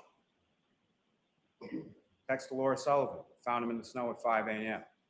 The unaccounted for time heading in the direction of 34 Fairview Road, 5:18 to 5:35. The repeated questioning, Firefighter Whitney, Firefighter Woodbury, asking Ms. McCabe to look up those things in her phone. She's looking for confirmation, is what she's looking for. When she asks over and over again, is he dead? Is he dead? Is he dead? You have the testimony that you heard from Ms. McCabe and Ms. Roberts. I say them together because as far as these two women were concerned, they did not know each other really at all. The only time, as they both testified to, that they had ever spent appreciably together prior to January 29, 2022, is when Mr. O'Keefe nicely took them out for sneakers because he had some sort of deal at a Reeboks outlet or something like that to sort of try to pay them back for the help that they provided him and the children. Jennifer with respect to the niece and Kerry with respect to the nephew. But they're both contacted by the defendant in the early morning of January 29th. As Ms. McCabe testified, John was my friend. I love John. He was an amazing guy. At the waterfall, Mr. Albert said going home to have a drink with his son, Brian Jr., if anyone wants to come. Open invitation to the table. She said to Mr. O'Keefe and the defendant, you guys should come. Both the defendant and the victim indicated that they wanted to come and that they were coming. She describes the phone calls and the text messages that she receives from Mr. O'Keefe, that she's providing directions. She indicates she's providing them directions to go down Chapman. She describes how that is. And you've heard this testimony from a couple of different witnesses as far as the steepness as you're going down Chapman, going down Fairview, coming off of Chapman, that you first go down a big steep hill. It flattens out for a little bit, and then you go down a second, 2 hills going down on Chapman. Matching the GPS native location and the health data as far as where Mr. O'Keefe's phone is, a half mile away from 34 Fairview Road at the time that his health data is reporting that he's ascending or descending 3 flights of stairs. You hear the testimony from Ms. McCabe as far as the last time that she spoke to Mr. O'Keefe. And she's still trying to provide directions to Fairview because Mr. O'Keefe has never been there before and neither has the defendant, which is further corroborated in Trooper Garino's testimony as far as the vehicle passing by Fairview and then coming back in on the other side, having to reverse direction. But she's giving directions and she indicates that she uses a house that Mr. O'Keefe will be familiar with, that belonging to Bella or Bella's mom. Bella's mom is an ex-girlfriend for a short period of time from a long time ago. However, in the defendant's mind, it's so prescient on her mind that she's still talking about it the next morning or later on that morning when she's riding, going towards Fairview Road with Miss Roberts and Miss McCabe in Miss Roberts' car. She's still talking about it at that time. It's that much on her mind. Miss McCabe indicated that she looked out and she saw the vehicle initially in front of the front door, as did Mr. McCabe, as did Brian Albert Jr., as did Julie Nagel, as did Brian Nagel, and the vehicle moved up several times or several spots to where it was then positioned. Initially at some point in front of the door, then it moves up further so that it's in the area of the fire hydrant and the flagpole where Mr. O'Keefe's body was discovered later on that morning, at least by Ms. McCabe and Ms. Roberts, and then moves up further beyond that.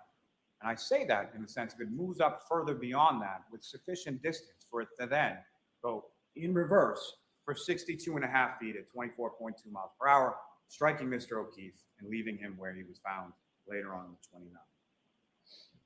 Again, the testimony from Ms. McCabe that about 12:40 when she's texting him, she indicated in her testimony she couldn't be certain if Mr. O'Keefe was still out front or had left at that point. She wakes up to a phone call from John's niece Kaylee at 4:53 in the morning. This is from an 8th grader, 14-year-old girl. That's why she answers the phone at 4:53 in the morning.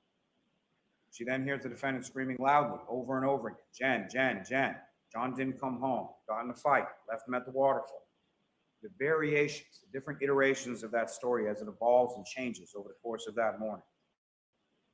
Ms. McCabe then indicates to the defendant, we saw you outside of my sister's house. Then she starts yelling, Jen, did I hit him? Could I hit him? Then they start discussing, or the defendant brings up her cracked tail. Then both Ms. McCabe and Mr. McCabe hear the defendant screaming outside of their home at about 5 o'clock in the morning, or shortly after 5 o'clock in the morning. They go to Mr. O'Keefe's house.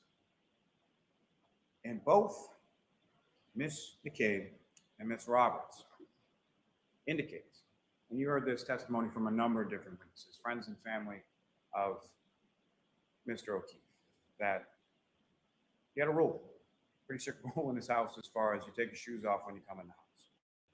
And so what do Ms. McCabe and Ms. Roberts both do when they're entering in that house on January 29th? They take off their boots, they get out in the snow, they take off their boots in the mudroom, and then they walk in. What did they both indicate that the defendant did that morning when she came back to the house? Walked right in with the shoes. You hear that second voicemail. It's after the defendants arrived back at One Meadows Ave, after her phone is reconnected with Mr. O'Keefe's Wi-Fi. And you can hear the footsteps. Part of that may be in the garage, part of that might be in the house. Why is it that the defendant has no issue with wearing shoes in the house when Mr. O'Keefe has that strict rule? Because she knows where he is. She knows it's not an issue. He's not coming home because she hit him with her SUV and she left him in the snow.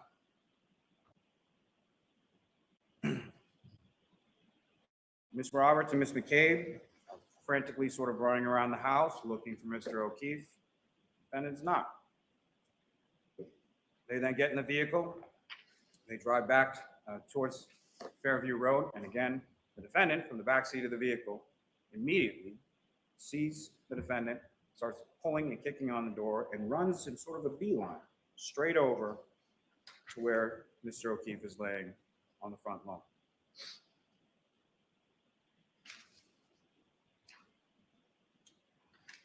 You have the testimony from Ms. Roberts as far as John's phone.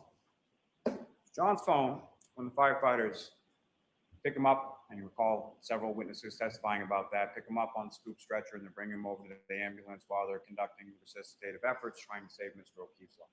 So Ms. Roberts indicated that she observed underneath it, only the phone, but the phone on the grass. On the grass in the area that is completely covered in snow in every other area except under Mr. O'Keefe, which I would submit indicates how long Mr. O'Keefe has been there. Now recall, around 12 o'clock or so is when it starts to snow and it starts to stick a little bit. And you heard all that testimony. And I know it was a lot of testimony about snow, and a lot of testimony about weather, but there's a purpose to that. There's a point to that, okay? As far as the grass underneath Mr. O'Keefe's body, where his cell phone was, Ms. Roberts observed some 6 hours later after it starts snowing, is still visible only under Mr. O'Keefe where his body is, which I would submit as evidence to you as to how long he's been there. Now, on top of that, you also have hours of ring videos of the driveway as far as shoveling and Paul O'Keefe and other people snow blowing and shoveling and all those kinds of things. There's a purpose to that as well. If you look at those, if you look at the video of the defendant crashing into Mr. O'Keefe's vehicle at a speed of anywhere from 0 to 5, which even Dr. Wolf would indicate would not cause the damage to the taillight that was observed in this case. You know what you don't see? You don't see snow move off Mr. O'Keefe's vehicle when they come into contact. You don't see any red or clear plastic pieces in the snow. And if you look at those stills, not the ones that counsel put up there during his closing, but if you look at each of the video and the stills, you can see the damage consistent with the taillight at each and every point. You see the damage consistent with the taillight from the 507 video. You see the damage consistent from the 822 video from Lieutenant Ray from the cruiser camera video when he's pulling into the driveway. You see the damage consistent from the video at the defendant's home. You see the damage consistent from the right here, February 1st, 2022, when the search warrant is conducted and Ms. Hartnett removes all those pieces from the vehicle. The weather is also important when it comes to the hair. The magic hair, as Mr. Jackson likes to call it. See, the magic hair was actually frozen to the vehicle, as was the glass to the bumper, because the vehicle looked like that on the left when it was caked in snow, when Officer Barrow saw it in the driveway in Dayton as they were wading through 1.5 feet of snow, walking up, because remember, they didn't even pull into the driveway because they had to have someone come down and plow it before they could get into it. That's what the vehicle looked like. What you can see, however, is the damage to the taillight, to the side of that taillight, consistent with it. So that hair, that 7/8 of an inch hair, was frozen to the side. And as you remember, the testimony from Sergeant Buchanan about the heated condition of the Canton Police Department garage, and that's one of the reasons that they took it there, because the other barracks that they could have taken it to didn't have that heated condition. So yes, after it's been in there from January 29th at about 5:30 p.m. until February 1st when they conduct the search warrant, the hair isn't still frozen as it's contained within a heated garage, and the pieces of glass on the rear bumper have melted. The snow has melted, as you can see from left to right. The weather, also important, I would submit, weather was a weapon. Remember, the cause of death here is not just blunt impact injuries, it's blunt impact injuries and hypothermia. You heard all that medical testimony in relation to it, and you heard all that testimony in relation to the snow and the weather and the wind. Wind gusts up to 37 miles per hour while he's out, Mr. O'Keefe is out there in just a shirt and jeans. Now, you heard also testimony from Ms. Roberts in relation to the injuries she observed to Mr. O'Keefe, that initially on scene, there was one eye that was swollen, not the other. That's indication of the swelling that Dr. Scortibella was testifying to, and no indication of physical altercation. And then both eyes being swollen when Ms. Roberts viewed Mr. O'Keefe's body after his passing at the Good Samaritan.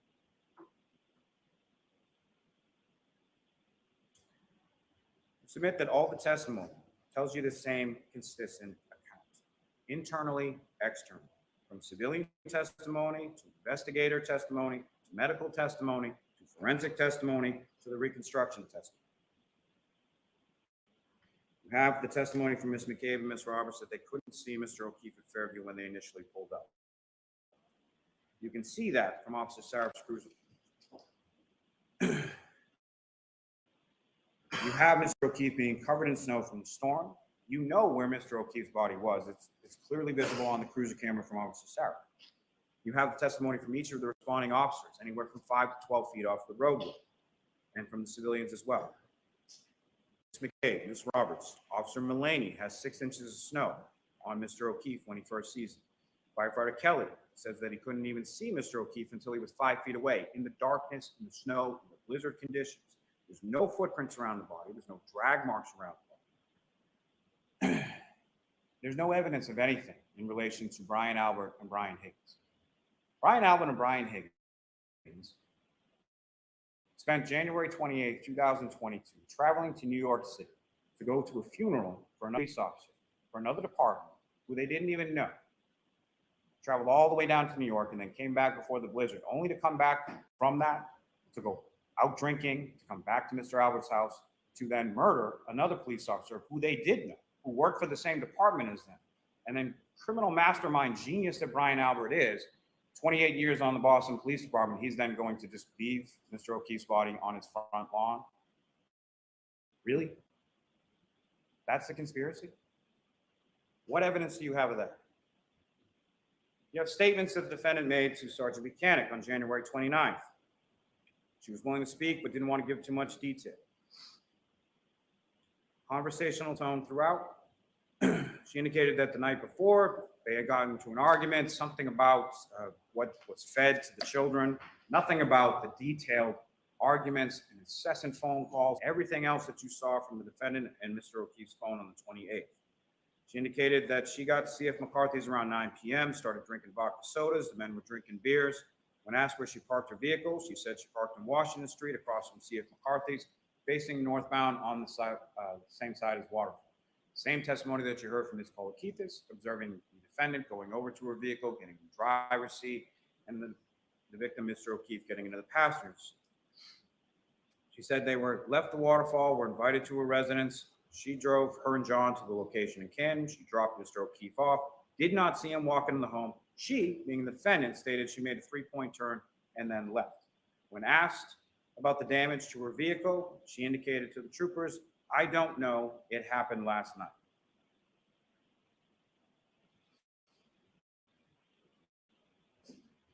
June 2022, you have that other recording of that other version that she now has evolved into, as far as stating to Sergeant Buchanan, "Are you aware that John was beaten up by Brian and Colin Albert? We're all in on the same joke, right?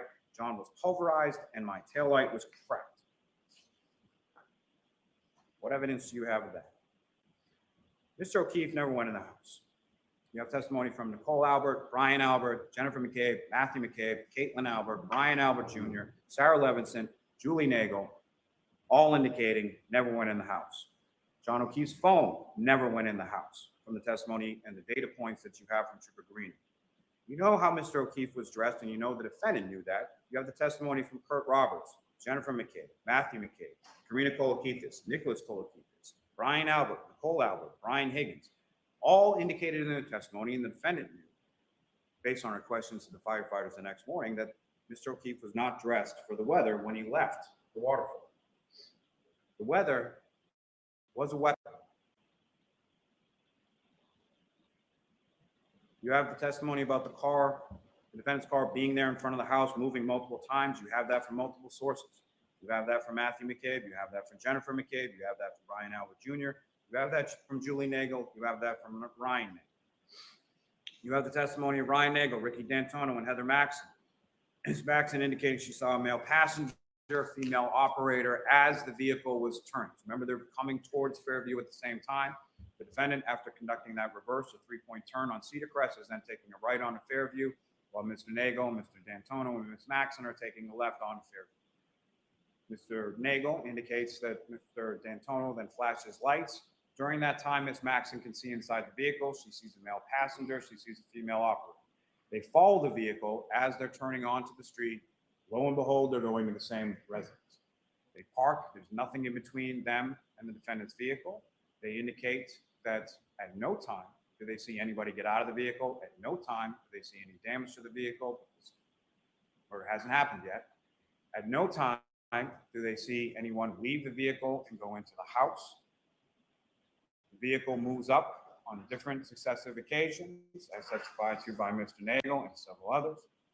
And then as they're passing that vehicle, Mr. Nagel indicates that he sees a female operator in the vehicle with the dome light on. Interesting, when I asked Nagel, as far as when Julie Nagel came out to the vehicle, did he roll down the window or did he open the door? He indicated he opened the door. And I asked him, what happened when you open the door? What happens when you open the door to a vehicle? The dome light comes on. So there's a reason I would submit, or the inference that you can make, is that no one sees Mr. O'Keefe in the vehicle because that's the moment he steps out of the vehicle. And then they're gone. The Nagels, Brian Nagel, Ricky D'Antono, and Heather Maxson drive away from that. We heard the testimony from Julie Nagel and Sarah Levinson, the peanut butter and jelly sandwich conversation they have with Ms. McCabe, which while they're pulling away from the house where everybody's attention is drawn, Ms. McCabe is turned around facing both of them in the backseat. Ms. Nagel is facing Ms. Levinson on the passenger side, looking out the window towards 34 Fairview Road.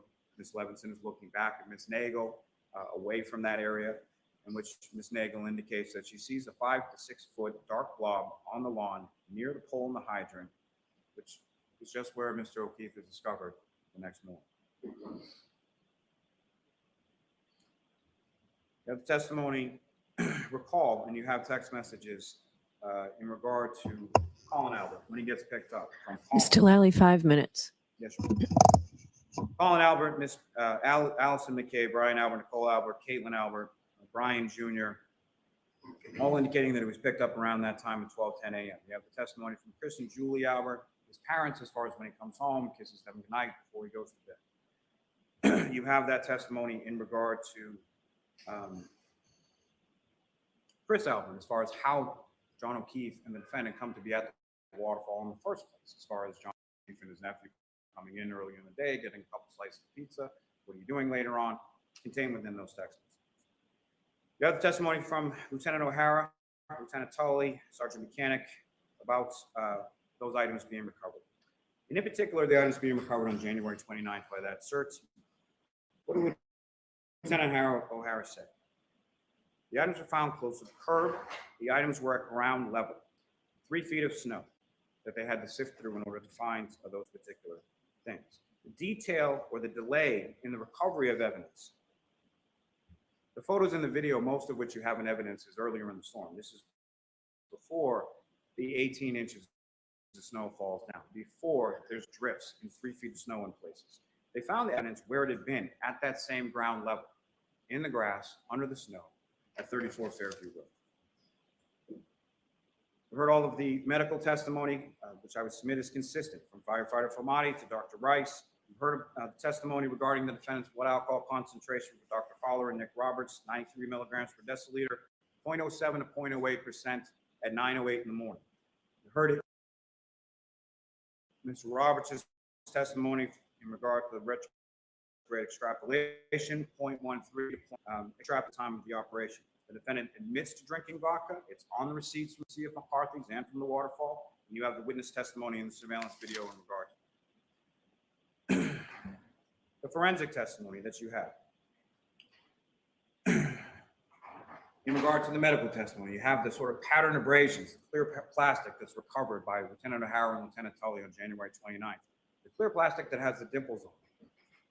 No one, not Trooper Paul, not anyone, at any point in time ever said that Mr. O'Keefe's arm was out like this at the time that he struck him, and he did a pirouette and then flew 30 feet in the air. 12 inches of abrasions that the doctors were, the biomechanical people were talking about yesterday. 12 inches and then 6 inches to the tail end is easily solved by this. And the dimples on his arm are, that I would submit, are consistent with the dimples on the tail light cover piece, are right around this area of the elbow. You have the testimony in regard to forensics as far as Mr. Porto, Mr. Bradford. John O'Keefe's DNA is on that tail light house, on the house. His DNA is there to the exclusion as well of Sergeant Mechanic and Trooper Crocker. Mr. O'Keefe's DNA is on the exterior of the broken drinking glass, Mr. O'Keefe's DNA and only Mr. O'Keefe's DNA is on his clothing and his fingernails, consistent with Dr. Scortibello's testimony that there is no evidence of a fight or an altercation. There's no one else's DNA under his fingernails. There's no one else's DNA on his clothing. You have the testimony from Ms. Hartman to recall as regard to the damage that they observed, the dent, the scratches, the 7/8 of an inch hair.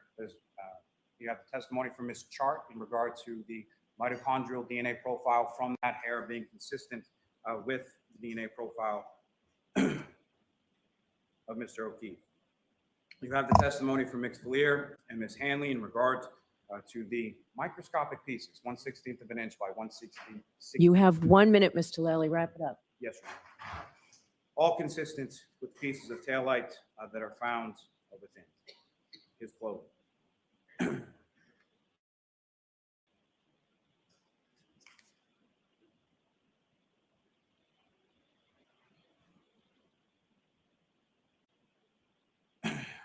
Ms. Gilman, if I could. 6:05. Guilty What and not the vehicle looks guilty. like backing up Leave a comment. at speed for approximately that distance. There's another years and years ago. I think the defendant on practicing trial Norfolk for their County life. Brain Shouldn't they Treatment go Establishment last? I eventually became a far smarter man than myself. Eventually became president of the United States. His name was John F. And whatever may be our wishes, our inclinations, or the dictates of our passions, they cannot alter the state of the facts and the evidence. What the constellation of the facts and Look the at the evidence people ineluctably demonstrate outside here the is that courthouse. the defendant drove her Amazing. vehicle in reverse for 24.2 miles per hour for 62 and a half feet, struck Mr. O'Keefe, causing those catastrophic head injuries, leaving him incapacitated and freezing to death. Mr. Lally, I have to stop you. You've gone over. Like he went over his minute. Now he's Yeah, citing John One Adams, a sentence I'll defense give you. attorney who helped exonerate the From that British fact and that soldiers evidence, charged in a I would submit Boston collectively massacre. demonstrates her guilt on each of the indictments before you, and I would ask that you find it so. Thank you. All right. Thank you. Jurors, I have my instructions on the law. I'm going to give you, my guess is it's probably about an hour. I'd like to start it now. That's it. It's a wrap, man. Now the jury goes and We can does take a its short break. thing. Okay, we'll come Parents back said in they'll 5 go over to the minutes. church where they have lunch. She'll stay over there while the jury is deliberating. You are muted.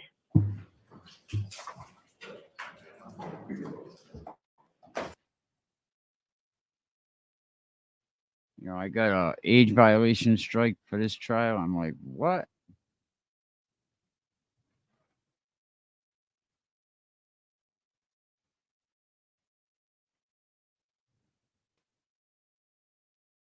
But what do we think?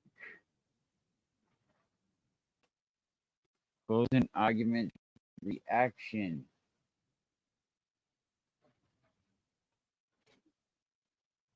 What do we think as to what happened?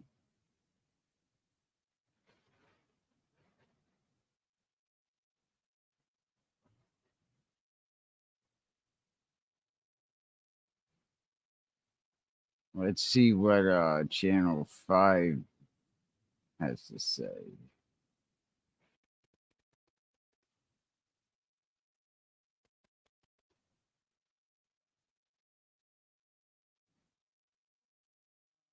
Courthouse steps. Journalists are already lined up to secure one of those spots. Our own David Bieniek will be inside tomorrow to see how these closing arguments unfold. Karen Reed left the courthouse on this final day of testimony to cheers from her supporters. Reed had said she might take the stand in her own defense, but never did. You've decided not to testify? Yes. Yes, Tough meaning decision? no. No, not as tough as I thought it would be. The way things came out. The final 3 witnesses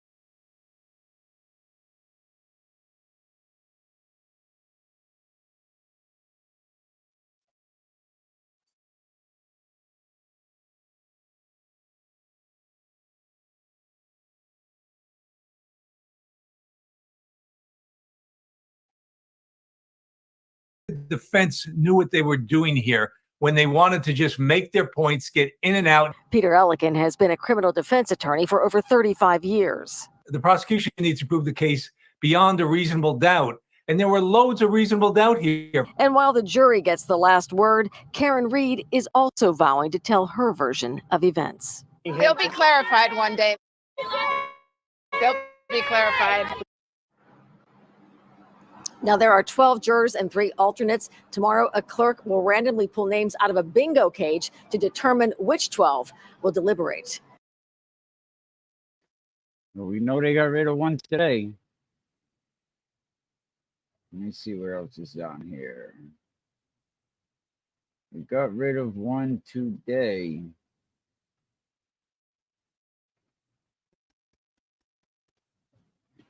So now the state had like 20-something days after screwing that up in how many different ways?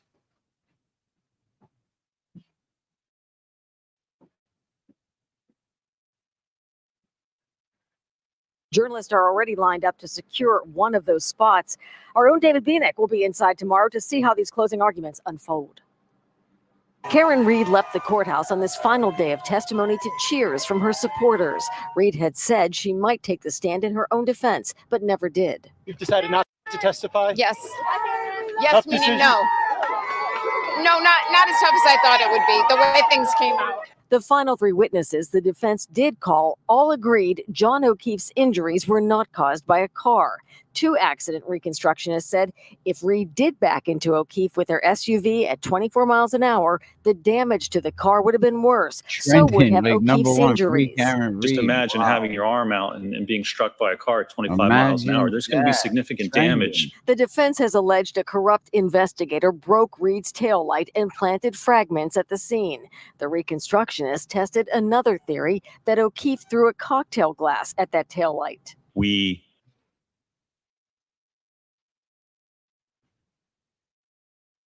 Like it says, these 2 clowns don't go to John's funeral, but they show up for the trial, huh? Imagine you can't go to your boy's funeral.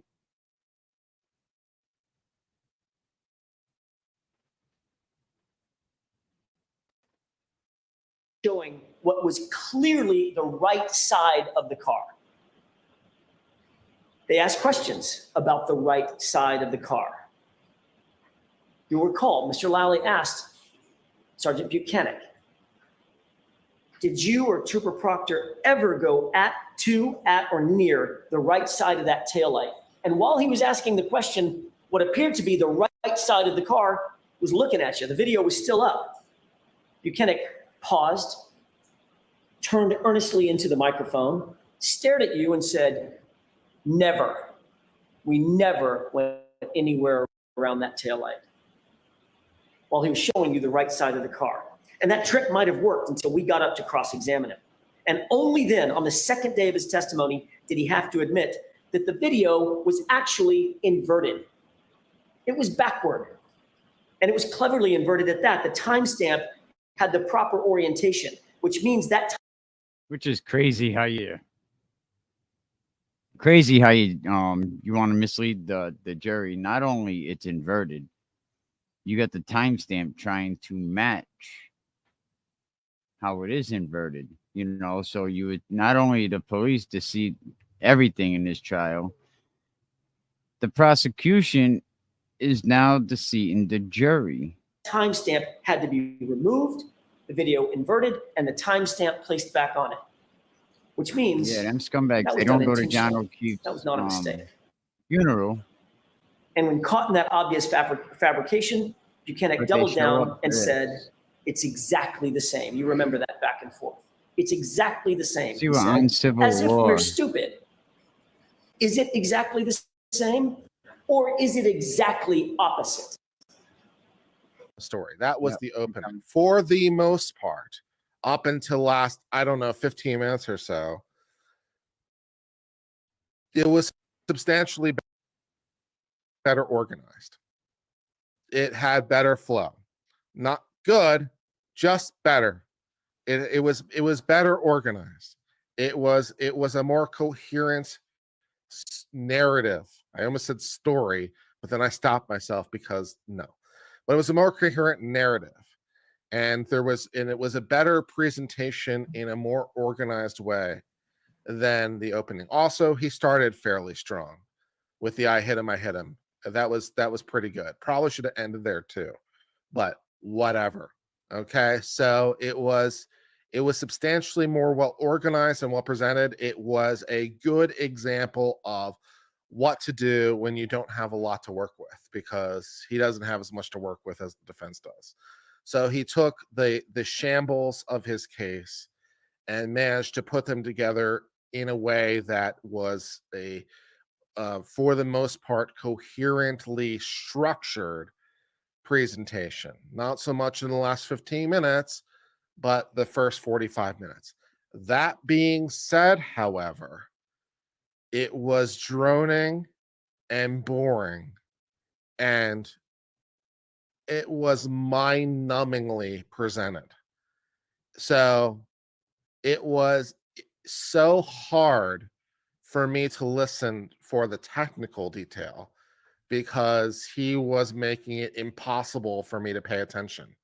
I think I was fading in and out of consciousness at various points. It was so drony, so monotone. It has no stage presence whatsoever. This man could use some sort of acting class or public speaking class or something. I don't know. But what I do know is it was welcome everybody. mind-numbingly boring. And it was very, very difficult to retain any data. It was very difficult for it to lodge in your mind because it was just a constant drone of mediocrity in terms of stage presence and speechcraft, which is not different than we've seen up to this point.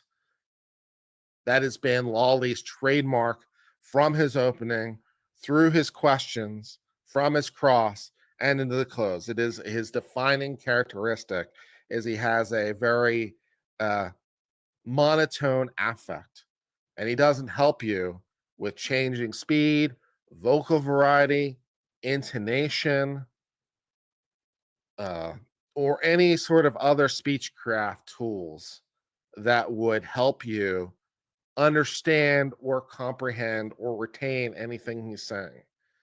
Also, his case is still absolutely bullshit, right? All I said was earlier that he did a good job of taking the shambles of his case and mostly putting it together in some sort of organized fashion that was at least an improvement on the opening where it was total disaster. So it was an improvement, but it's still a complete shambles of a case.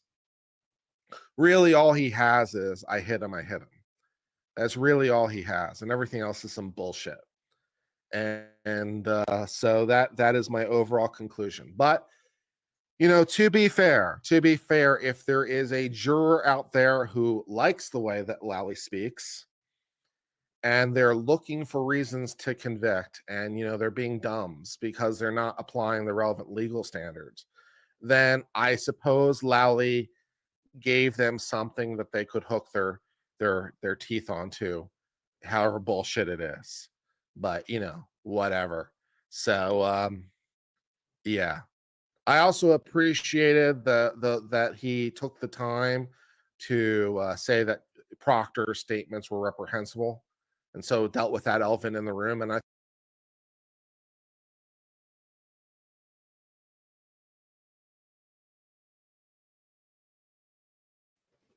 We're gonna see Duty Ron. He's got a YouTube page. Go check him out. Two former NYPD detectives. They actually broke this down pretty well. Oops. Okay, let me.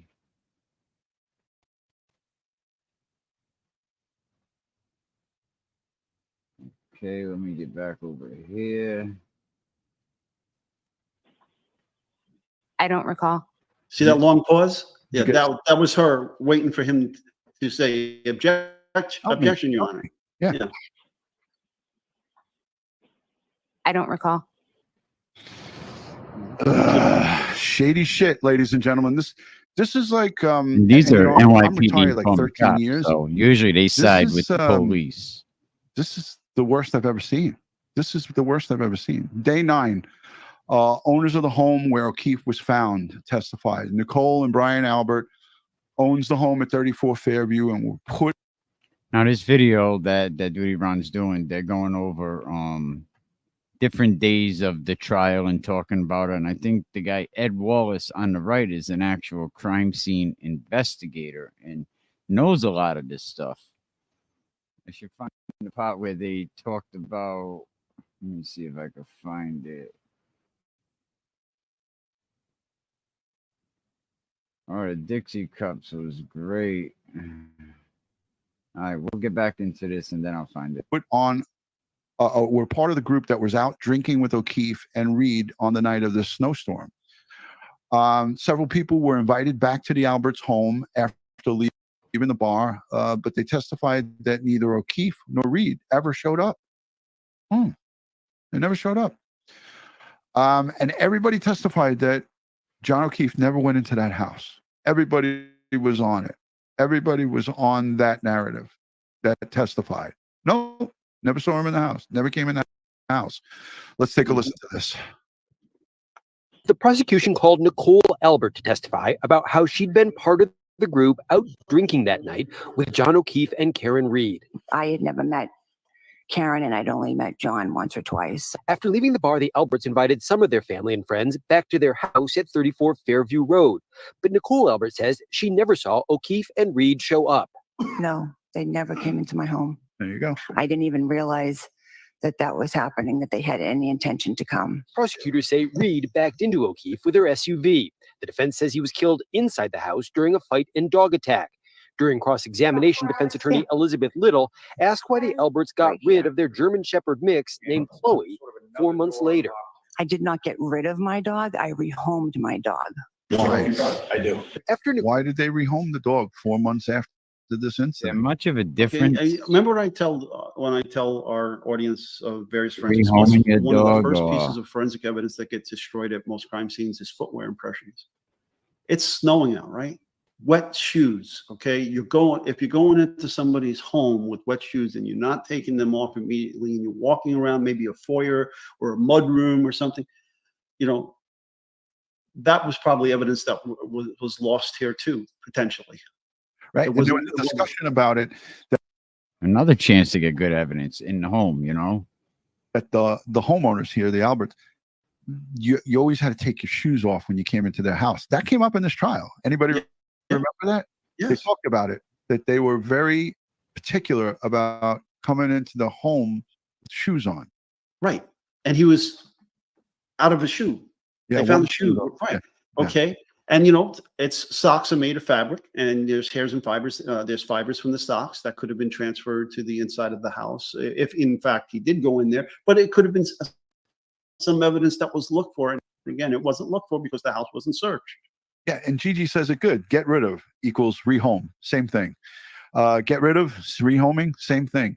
And it's funny because her husband was asked to preserve his phone, and we're going to hear him now testify that it was his birthday, and he was due for an upgrade, so he figured it's really not that important to preserve my current phone for the prosecution and for the various agencies that are investigating this thing. I think it was the FBI. I'm just going to go get a new phone because who cares about John O'Keefe, police officer John O'Keefe? I'm just going to get rid of any evidence I have and get a new phone. And that to me was just shocking to hear that. How nonchalant. It's my birthday. Yeah, it's my birthday. I was due for an upgrade, for crying out loud. My phone was shit in the bed. Cole Albert, her husband Brian, took the stand. Like O'Keefe, he was a Boston police officer. He explained why after O'Keefe's body was discovered, he never went outside. It was a snowstorm at that point. They were trying to conduct an investigation, and I didn't want to interfere with it or have anything to do with it. Sort of a side issue in the Reed matters. With the jury out of the room, prosecutors asked for Aiden Kearney, the blogger known as Turtle Boy, to be excluded from the courtroom because he's Turtle facing Boy. witness intimidation charges in connection with the case. The judge said Kearney will have to wait outside during certain witnesses' testimony. The judge said that Kearney's presence might have a chilling effect on those witnesses' testimony. Brian Albert will be back on the stand. All right, so the next one is Brian Albert. Let's get right to that. Ed, anything about him getting rid of his cell phone seem a little shady to you? It definitely seems shady, but again, with this day and age and the way the cell phone data is captured, and there's plenty of information to find. Right. But it was never brought up in court. It was never brought out. And that leads me to believe that maybe there wasn't anything on it. Or maybe there was, and they just didn't There was want it. no text messages. There was no phone calls. They did they do any of this stuff? I didn't hear anything about it. Day 10, ladies and gentlemen, day 10 of day 20 of 29 days. Defense attorney just came out, the lead defense attorney, and said at times today he felt like a prosecutor. That's because even though Karen Reed is the only one on trial here, the defense is trying to shift the blame. Let's get this on the record. Brian Albert's experience testifying as a police officer showed in court as he remained calm during cross-examination and insisted John O'Keefe never entered his home. Absolutely not. I wished he had. Prosecutors say Karen Reed killed O'Keefe in front of Albert's house with her SUV. But defense attorney Alan Jackson has said O'Keefe was killed in the basement during a fight and dog attack. Jackson showed jurors the path between the basement bulkhead and where O'Keefe was found. Have I boxed before? Yes. But Albert said he and his friend Brian Higgins were not boxing, just fooling around the night before while out drinking with O'Keefe and others. And when Jackson asked why he got a new cell phone the day before a judge ordered him to save his old one, Albert answered this. September 4th was my birthday. The phone was broken and failing. I had planned on getting a new phone, and that just happens to be the day that I got it. Little boy, Oh, hell no. That just is just amazing to hear that. It was a And hell no. why didn't the judge, Judge Beverly Canone, why didn't she do anything about that? That he just completely disregarded her order to save his phone. That's it's just amazing to me, and I don't think I've ever gotten an answer to it. I looked to see what the answer was, but oh, look at this. Attorney Burkhart says Brian Higgins extracted his own phone on FBI equipment. What?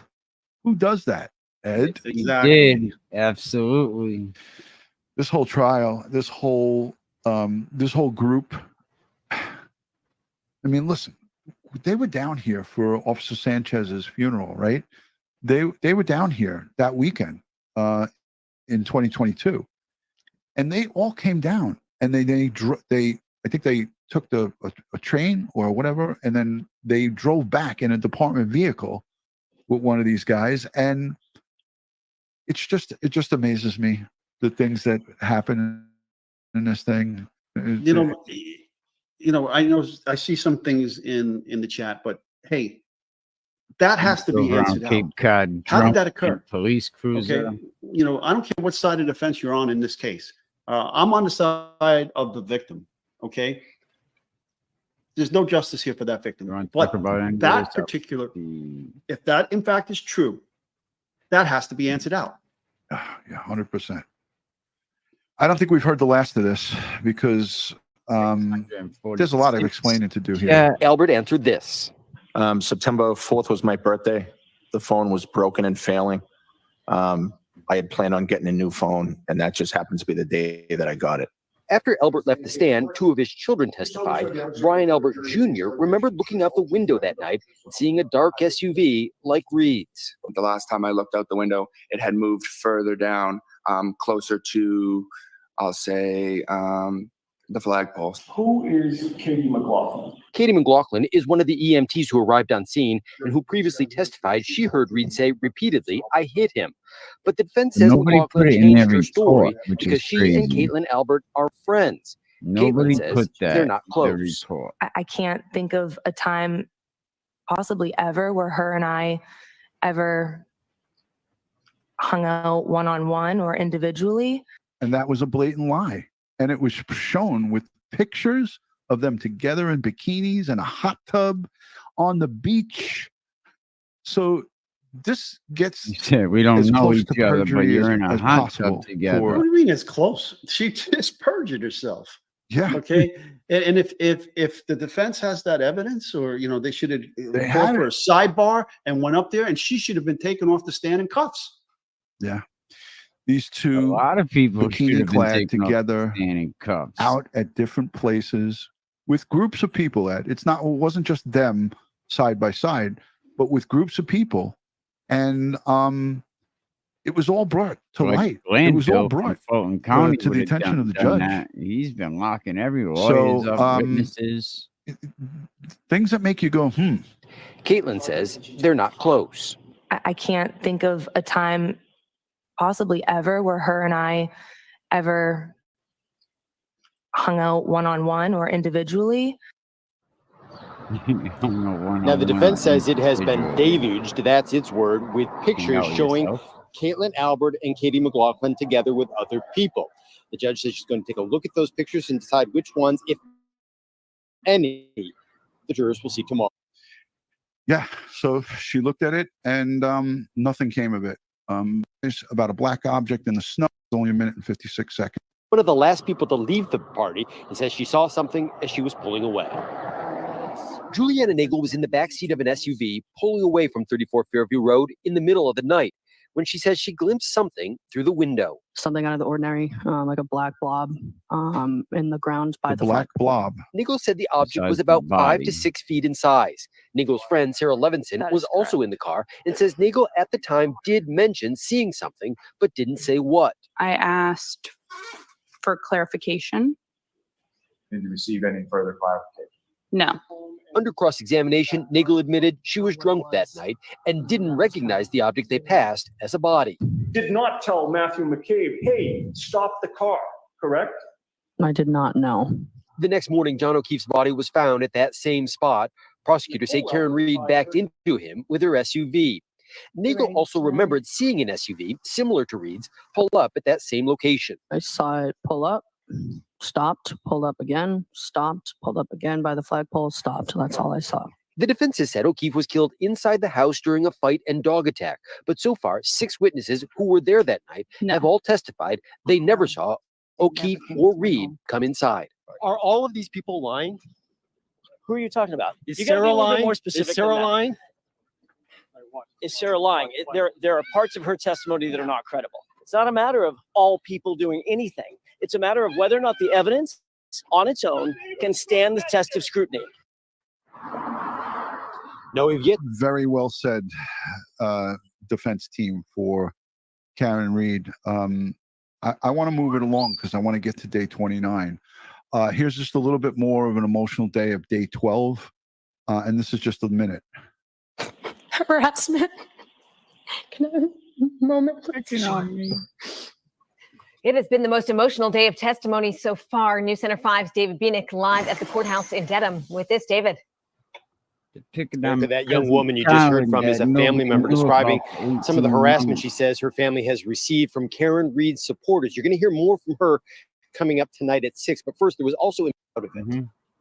Ryan Nagel had gone with 2 friends that night to ask him for a ride. As Nagel pulled up and still running in front of the house. In fact, Nagel's girlfriend had first noticed the SUV. He was the dude that had the Boston Red Sox shirt in the Turtle Boy video when he was assaulted. He was like, "We don't want you here in Canton, man." As they turned onto the street with 2 people inside. I noticed a male and a female in the car. The pickup then pulled up behind the SUV, and Nagel's sister. Your natural instinct when you're falling is to put your hands out, not to hold, just the knuckles get damaged. Yeah. And that was just kind of blown over in this trial, and they just continued on. Day 14 is about Karen Reed yelling. A witness said Karen Reed yelled, "Did I hit him?" Jennifer McCabe and her husband, Matt McCabe, both testified that they had seen Reed's black SUV at 34 Fairview. Let's take a listen to this. This is Will Farrell lookalike. And this testimony was interesting to hear, to say the least. It was a loud Jen. That was the screaming on the phone that Matt McCabe says he and his wife Jen woke up to that morning. It was Karen Reed calling to say she couldn't find her boyfriend, John O'Keefe. She didn't know where John was, and the last time she saw him was at the waterfall. Matt McCabe says he thought that was strange because he remembered seeing Reed's SUV after they were all at the Waterfall Bar when they'd all gone to a private house for an after party. And I heard the response of, I don't remember. I don't remember going there.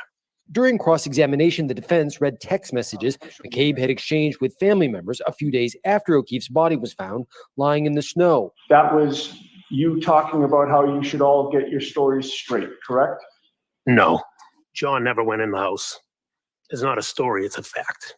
Later, McCabe's wife, Jen, took the afternoon. stand. She described driving Reed to look for O'Keefe that morning, first at his house, where Jen McCabe says Reed pointed to her broken taillight. I saw that there were missing pieces, but there was also snow covering it. Then to 34 Fairview Road, where Jen McCabe says Reed was the first to see O'Keefe, at the spot where prosecutors say hours earlier, Reed had hit him with her SUV. All of a sudden, Karen starts screaming, there he is, and she's banging to get out. So that was testimony from day 14. It continues on. Cross-examination, the confrontation over phone records in day 16. I want to speed through this, and I'm going to link this in the description so you guys can go all watch it. This was damning testimony. Day 17, the romantic kiss and the flirty texts between ATF agent Brian Higgins and Karen Reed. Yes, both the prosecution and the defense are trying to use this witness' testimonies to further their own versions of the case. Now, the witness was Brian Higgins. He's an As long as you reasonably can infer from the evidence that she did learn of it. You've also heard testimony about statements allegedly made by Ms. Reed.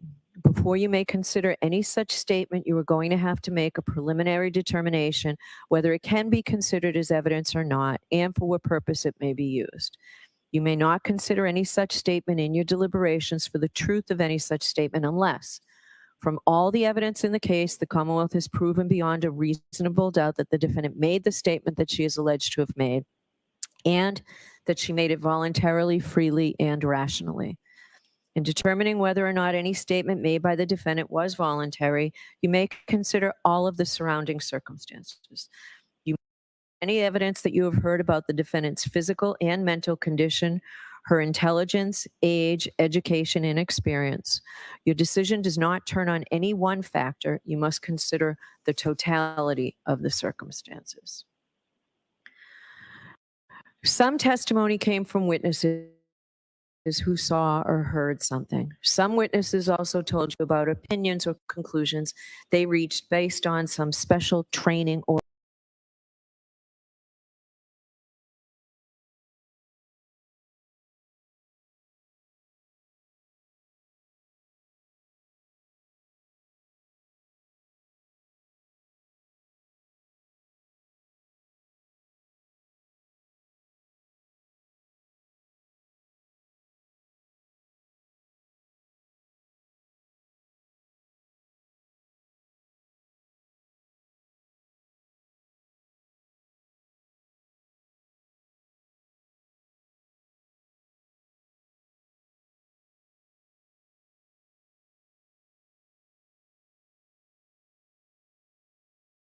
for your deliberations. Please listen carefully to all of the instructions. Do not ignore any instruction or give special attention to any other instruction. To make sure that I give you the instructions accurately, I will read them to you. You will also get a written copy. I'll probably send in 3 or 4 to the jury so that you can refer to it in the jury room during your deliberations. I will try to make sure that my oral instructions match the written instructions. If there is any difference between what I say aloud and what the written instructions say, please follow what I say aloud. You must take the law as I give it to you. You may not quarrel with it. You can't do that regardless of any opinion you may have as to what you think the law ought to be. What the lawyers or witnesses may say or suggest about the law is not necessarily the law. That's because it's my responsibility as the judge and mine alone to instruct you on what the law is. So I now will turn to part 1 of the instructions, the general instructions that apply to all criminal cases. As I explained to you at the beginning of the trial, there is a fundamental rule that applies in all criminal cases, including this case. Every person who is accused of a crime is presumed to be innocent of that crime. Ms. Reed is presumed innocent of the charges in this case. That means you must consider Ms. Reed to be innocent unless the prosecution is proved beyond a reasonable doubt through evidence presented during the trial that Ms. Reed committed the crimes charged. I will explain reasonable doubt in just a moment. Ms. Reed does not have to do anything to convince you that she is innocent. She does not have to explain anything. Ms. Reed does not have to testify, call, or question witnesses, or provide any evidence at all, because you must presume she is innocent. Instead, it is up to the Commonwealth to prove the charges against Ms. Reed beyond a reasonable doubt. The burden of proof never shifts to the defendant. After you have considered all the evidence carefully and fairly, if you have a reasonable doubt about Ms. Reed's guilt in a particular charge, then your verdict must be not guilty on that charge. You may find Ms. Reed guilty of a charge only if all 12 deliberating jurors agree that the Commonwealth has proved the charge beyond a reasonable doubt. What is proof beyond a reasonable doubt? The term is often used and probably pretty well understood, though it is not easily defined.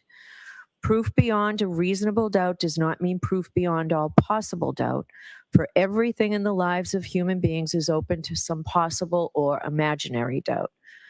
A charge is proved beyond a reasonable doubt if, after you have compared and considered all the evidence, you have in your minds an abiding conviction to a moral certainty that the charge is true.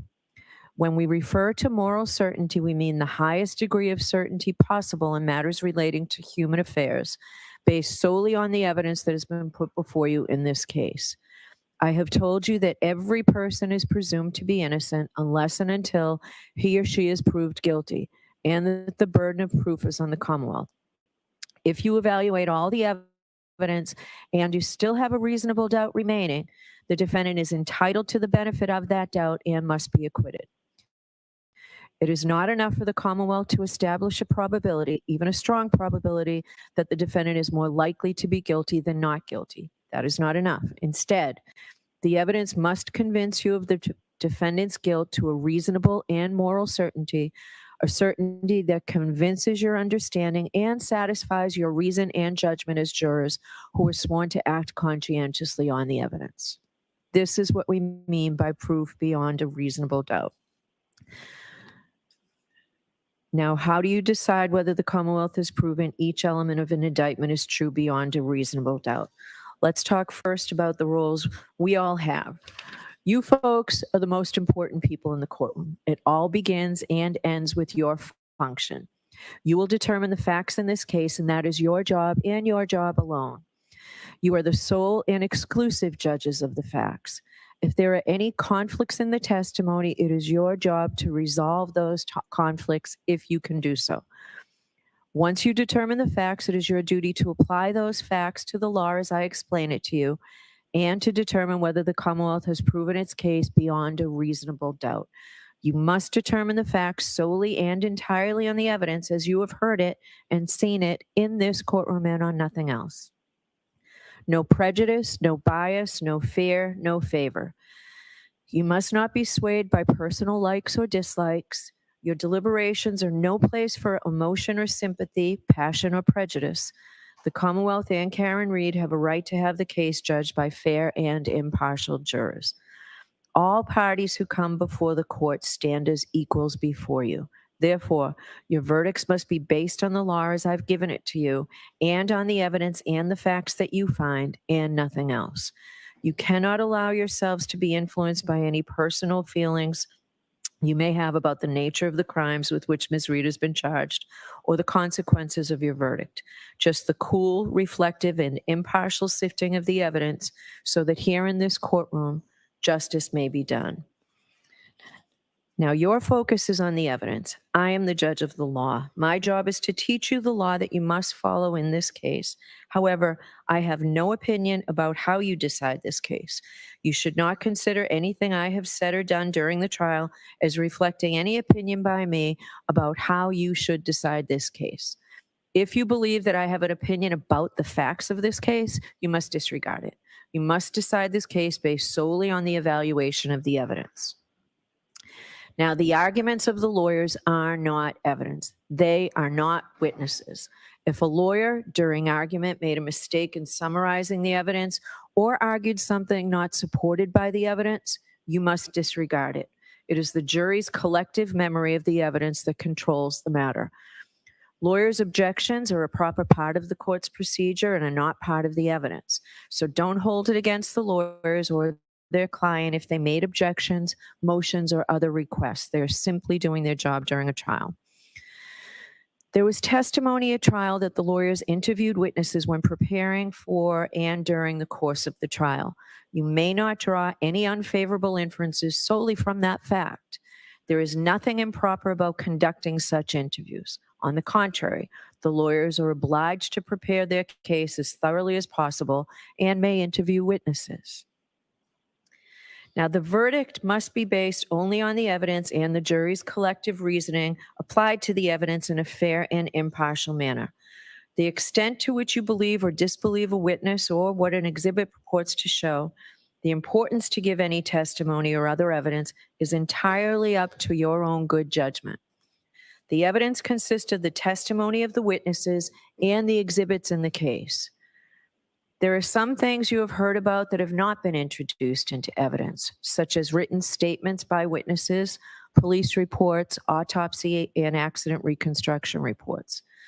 Occasionally during the trial, you have heard references to such documents, and you may naturally wonder why neither side introduced any of them into evidence. The answer is that under our rules of evidence, such reports usually may not be admitted, although the parties may refer to them for certain limited purposes while questioning witnesses. So you should not hold it against any party that you do not have them, and neither should you speculate on what they may or may not contain. Similarly, as you view exhibits, you may find that some information has been removed because it is not relevant. Please ignore that and don't try to guess what may have been removed or why. Any information that you may have read, heard, or seen about this case outside of the courtroom is not evidence. My instructions to you and any other comments I made, the lawyer's opening and closing statements, and any comments they may have made are not evidence. Answers that I struck from the record and told you to disregard are not evidence. Only the testimony of the witnesses, that is, their answers to questions, and the exhibits are evidence. It is important to remind you folks that the verdict cannot be based on emotional reaction or sympathy for any person or side of this case. Certain of the testimony and exhibits may have provoked an emotional reaction in all of us.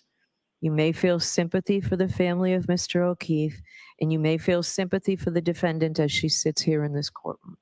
But your job is to decide the case without bias, fear, sympathy, or favor, to view the evidence with a certain clinical detachment, and to decide the case based solely on the evidence and the application of the law to that evidence. I have allowed you to take notes during the trial, and you may refer to those notes during your deliberations. But remember, they are not evidence or a substitute for the evidence and your recollection. They are for your personal use. Please do not share them with other jurors. Consider the evidence as a whole. Do not make up your mind about what the verdict should be until after you've gone to the jury room to decide the case and you and your fellow jurors have discussed the evidence.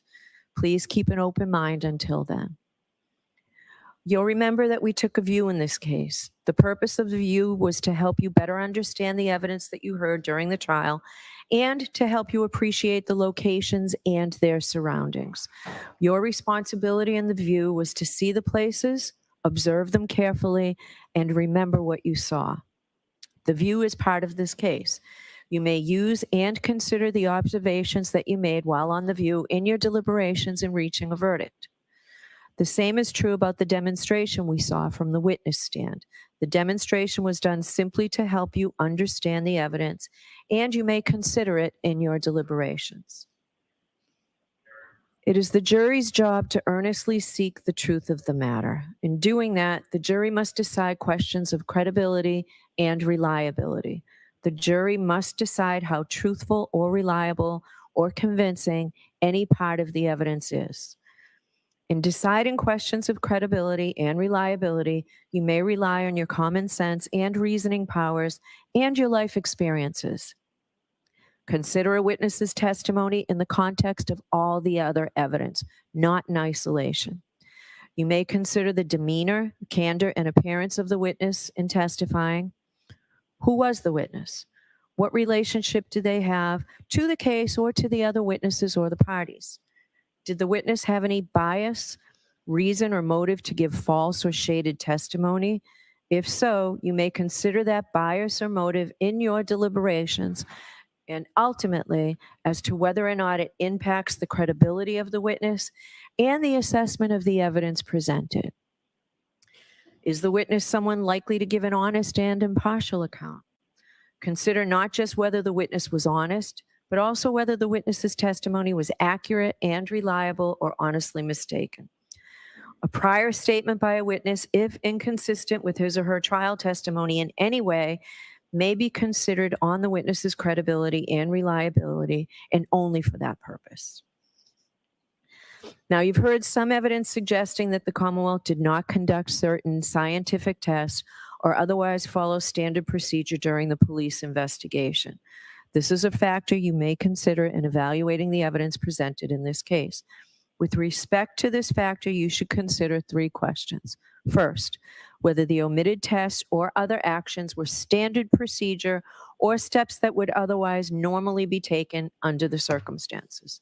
Second, whether the omitted test or actions could reasonably have been expected to lead to significant evidence of the defendant's guilt or innocence. And third, whether the evidence provides a reasonable and adequate explanation for the omission of the test or other actions. If you find that any omissions in the investigation were significant and not adequately explained, you may consider whether the omissions tend to affect the quality, reliability, or credibility of the evidence presented by the Commonwealth. All of these considerations involve factual determinations that are entirely up to you, and you are free to give this matter whatever weight, if any, you deem appropriate based on all the circumstances. Now, during the trial, I gave you some limiting instructions on how you were to consider some of the evidence you heard, and importantly, how you are not to consider the evidence. I am going to summarize those limiting instructions here. Ms. Reed is not charged with committing any crime other than the charges contained in the indictments. You have heard evidence about interactions that Ms. Reed had with Mr. O'Keefe and other witnesses in Aruba. The evidence was admitted solely for your consideration as evidence of the nature of the defendant's relationship with Mr. O'Keefe and whether it goes to her knowledge or intent or motive on January 29th, 2022. You may not consider that evidence as proof that she has a criminal personality or bad character. You may not take the defendant's prior acts as a substitute for proof that the defendant committed the crimes charged here, or to conclude that if she committed the acts in Aruba, she must also have committed the offenses with which she is charged here. You can only use the evidence for the limited purpose of how it goes to the defendant's state of mind, motive, and nature of her relationship with John O'Keefe. Before you consider any electronic communication in your deliberations, you must first find that it is more likely true than not that the persons who authored them were in fact John O'Keefe, the defendant, or the witnesses who testified about their communication with John O'Keefe and or the defendant. If you do not find it is more likely true than not that John O'Keefe, Karen Reed, or the witnesses who testified here before you were the persons who authored or transmitted the electronic communications, then you may not consider the electronic communications in deciding the case. Now, the Commonwealth has introduced photographs into evidence. The photographs may be graphic and unpleasant. As I told you when you first saw them, your verdict must not in any way be influenced by the fact that these photographs may be graphic or unpleasant. The defendant is entitled to a verdict based solely on the evidence and not one based on pity or sympathy. Consider a photograph only as it may show a medical condition, the nature of the injuries, or the details of the incident itself. You've heard evidence of statements made by John O'Keefe. These statements were admitted only for a limited purpose of establishing John O'Keefe's state of mind. You are not to consider this testimony as proof that the defendant has bad character or propensity to commit crimes. The testimony of witnesses recounting conversations with Mr. O'Keefe or messages the defendant's cell phone received from him can only be used as they go to the defendant's motive or intent on January 29th, and only if you find that the defendant was aware of John O'Keefe's state of mind at the time of the crime and would be likely to respond to it. There need not be direct evidence that the defendant learned of Mr. O'Keefe's state of mind, so long as you reasonably can infer from the evidence that she did learn of it. You've also heard testimony about statements allegedly made by Ms. Reed.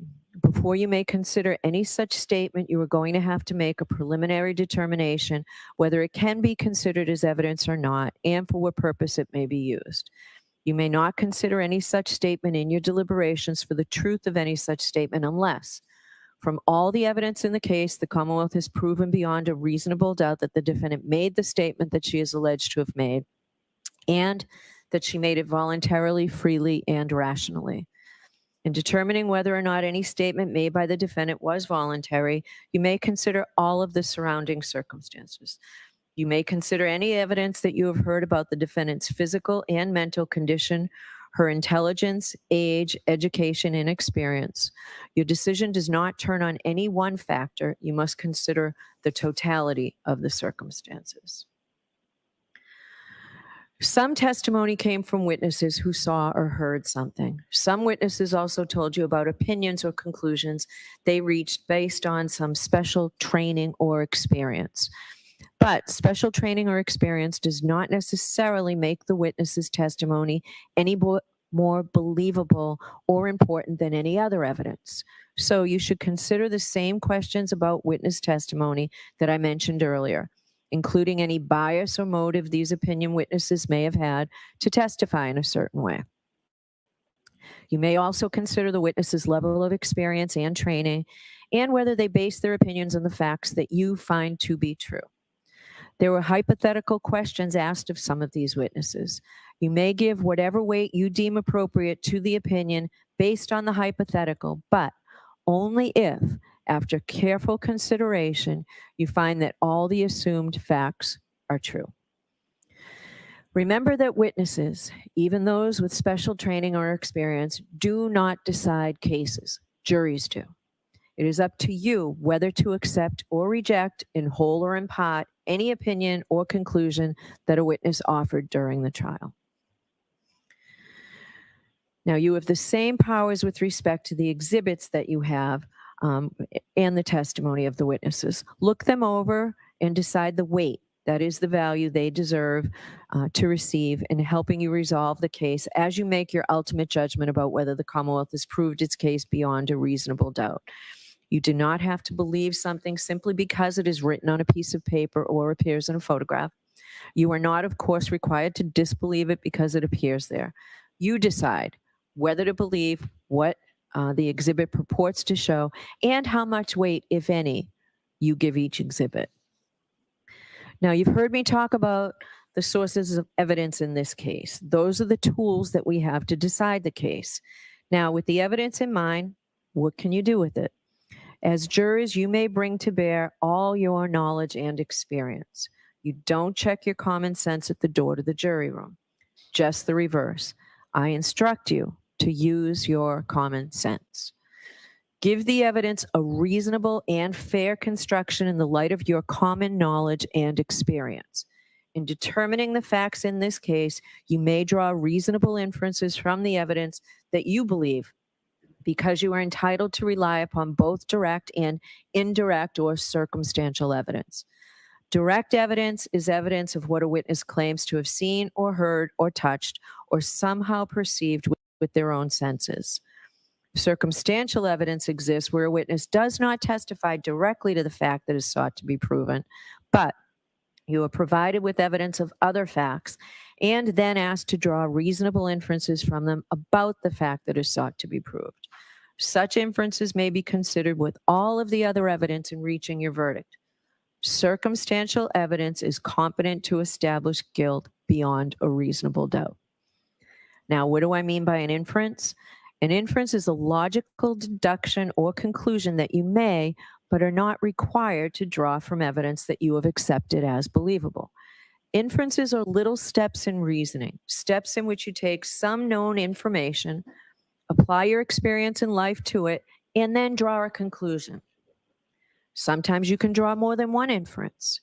You have to decide which inferences are reasonable and decide which seems more reasonable to you. Remember, when you are dealing with inferences, you never have to infer anything. You may, but do not have to draw any inferences whatsoever. An inference drawn from circumstantial evidence need not be necessary or inescapable, but any inference which you do draw must be reasonable and possible. It must be logical. It must be a natural one, which is not too remote in the ordinary course of events. You may not guess. You may not speculate. You may not engage in surmise. You should not pile inference upon inference until the pile gets so high that it tips over logically, or the chain gets so weak that it doesn't hold together anymore. When you run through your inferences, check the starting point and the ending point to make sure that they're still reasonable. Further, when the evidence tends equally to give rise to either of two inconsistent propositions, the Commonwealth has established neither proposition. In order to convict the defendant, you must find that all the evidence and the reasonable inferences that you have drawn, taken together, prove that she is guilty beyond a reasonable doubt. Let me give you an example of an inference. Suppose that the issue you must decide is whether the U.S. Postal Service delivered the mail today. If you go home and someone in your household, a child, roommate, or spouse, hands you the mail and states that he or she observed the letter carrier deliver the mail and retrieved it from the mailbox, this would be direct evidence that the U.S. Postal Service delivered the mail. The witness perceived the event with his or her own senses and told you what he or she observed. The issue you would have to decide is whether the witness is credible. On the other hand, if you go home from court and find mail in the mailbox, you may infer that it was delivered by the U.S. Postal Service today. You draw this reasonable inference based on the following known facts. The mailbox was emptied yesterday. You know that the mail is delivered by the U.S. Postal Service Monday through Saturday. The letters in the box are postmarked. You have exactly the same power in this case, not the power to speculate or to guess, but the power to draw reasonable inferences warranted by the evidence in the fashion I have just described. You may have noticed that the defendant did not testify at this trial. The defendant has an absolute right not to testify, since the entire burden of proof in this case is on the Commonwealth to prove that the defendant is guilty. It is not up to the defendant to prove that she is innocent. The fact that the defendant did not testify has nothing to do with the question of whether she is guilty or not guilty. You are not to draw any adverse inference against the defendant because she did not testify. You are not to consider it in any way or even discuss it in your deliberations. You must determine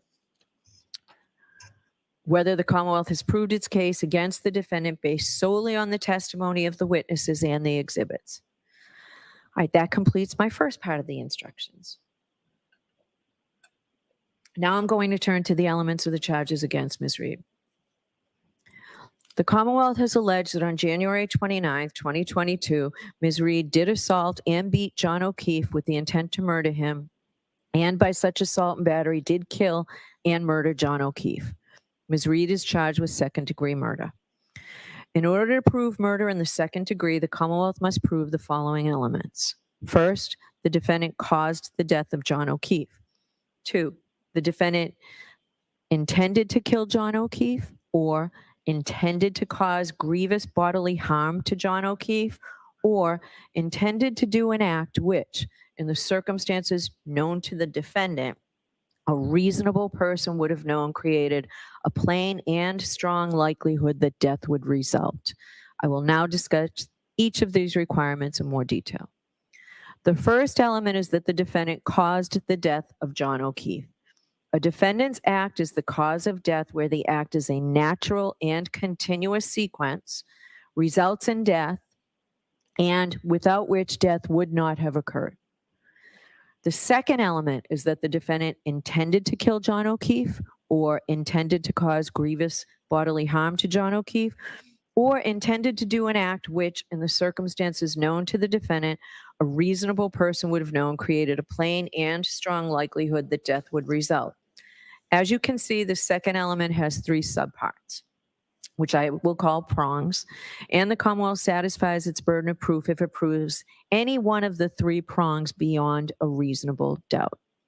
The first prong is that the defendant intended to kill John O'Keefe. This means that the defendant consciously and purposefully intended to cause John O'Keefe's death. The second prong is that the defendant intended to cause grievous bodily harm to John O'Keefe. Grievous bodily harm means severe injury to the body. The third prong is that the defendant intended to do an act which, in the circumstances known to the defendant, a reasonable person would have known created a plain and strong likelihood that death would result. Let me help you understand how to analyze this third prong. You must first determine whether the defendant intended to perform the act that caused the victim's death. If you find that she intended to perform the act, you must then determine what the defendant herself actually knew about the relevant circumstances at the time she acted. Then you must determine whether, under the circumstances known to the defendant, a reasonable person would have known that the act intended by the defendant created a plain and strong likelihood that death would result. If you have a reasonable doubt as to whether Mr. O'Keefe's death was accidental because the death was caused by a negligent, careless, or mistaken act of the defendant, or resulted from a cause separate from the defendant's conduct, you may not find that the Commonwealth has proved that the defendant intended to kill, intended to cause grievous bodily harm, or intended to do an act which, in the circumstances known to the defendant, a reasonable person would have known created a plain and strong likelihood that death would result. In deciding whether the defendant intended to kill, intended to cause grievous bodily harm, or intended to do an act which, in the circumstances known to the defendant, a reasonable person would have known created a plain and strong likelihood that death would result, you may consider any credible evidence that the defendant was affected by her consumption of alcohol. If the Commonwealth has proven both elements beyond a reasonable doubt, you should return a verdict of guilty. If the Commonwealth has failed to prove one or more of those elements beyond a reasonable doubt, you must return a verdict of not guilty. The next is manslaughter while operating a motor vehicle under the influence of liquor. In order to prove manslaughter while operating a motor vehicle, the Commonwealth must prove the following 5 elements. First, that the defendant operated a motor vehicle. Second, that she operated the motor vehicle upon a public way or in a place in which the public has a right of access. Third, that while the defendant was operating the motor vehicle, she was under the influence of intoxicating liquor and or the percent of alcohol in the defendant's blood was a 0.08 or greater. You'll have both these choices on the verdict slip. Fourth, that the defendant operated the vehicle wantonly or recklessly so as to create a high degree of likelihood that substantial harm will result to another. And fifth, that by such operation of the motor vehicle, the defendant caused the death of John O'Keefe. So to prove the first element, the Commonwealth must prove beyond a reasonable doubt that the defendant was operating a motor vehicle. A person operates a motor vehicle while doing all of the well-known things that drivers do as they travel on a street or highway, and also when doing any act which directly tends to set the vehicle in motion. A person is operating a motor vehicle whenever they are in the vehicle and intentionally manipulate some mechanical or electrical part of the vehicle, like the gear shift or the ignition, which alone or in sequence will set the vehicle in motion. To prove the second element, the Commonwealth must prove beyond a reasonable doubt that the defendant operated a motor vehicle in a public way. Any street or highway that is open to the public and is controlled and maintained by some level of government is a public way. This would include, for example, interstate and state highways, as well as municipal streets and roads. In determining whether any particular street or road is a public way, you may consider evidence, if any, about whether it has some of the usual indications of a public way. For example, whether it is paved, whether it has street lights, street signs, curbing, and fire hydrants, whether there are buildings along the street, whether it has any crossroads intersecting it, and whether it is publicly maintained. To prove the third element, the Commonwealth must prove beyond a reasonable doubt that while operating a motor vehicle, the defendant was under the influence of intoxicating liquor, that is alcohol, and or the percent of alcohol in the defendant's blood was a 0.08 or greater. I will now instruct you on both theories. What does it mean to be under the influence of alcohol? It is not illegal to drive after consuming alcohol as long as the operator is not under the influence of alcohol. However, neither does someone have to be drunk to be under the influence of alcohol. A person is under the influence of alcohol if they've consumed enough alcohol to reduce their ability to operate a motor vehicle safely by decreasing their judgment, alertness, and ability to respond promptly and effectively to unexpected emergencies. The amount of alcohol necessary to do this may vary from person to person. The Commonwealth is not required to prove that the defendant actually drove in an unsafe or erratic manner, but it is required to prove that their ability to drive safely was diminished by alcohol. You may rely on your experience and common sense about the effects of alcohol.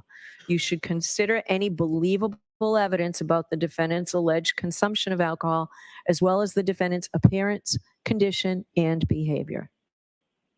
In deciding this first theory of whether the defendant operated a motor vehicle under the influence of alcohol, you may also consider whether a blood test showed that the defendant had consumed any alcohol. However, no matter what the reading is, the blood test is not sufficient itself to prove that the defendant was under the influence of alcohol. Now, under the second theory, and again, both will be on the verdict slip and you should decide each one. The Commonwealth must prove beyond a reasonable doubt that at the time of operation, the percent of alcohol in the defendant's blood was a 0.08 or greater. The Commonwealth may prove a person's blood alcohol level by a chemical test or analysis of their breath or blood. In deciding whether the Commonwealth has proved the defendant's blood alcohol level beyond a reasonable doubt, you may consider evidence, if any, about whether the test was administered within a reasonable time of operation of the motor vehicle, whether the person who administered the test was properly certified, whether and how the pre-test procedures were followed and employed, whether the testing device was working properly at the time the test was administered, and whether the test was administered properly. You may also consider any other evidence pertaining to the test. Mr. Court Officer, I know it's traditional to not allow anybody in and out of the courtroom while I'm charging, so I'm going to ask you to follow that at this point. Thank you. It's distracting, and I don't want it to be distracting for you folks, okay? The fourth element that the Commonwealth must prove beyond a reasonable doubt is that the defendant operated the vehicle wantonly or recklessly.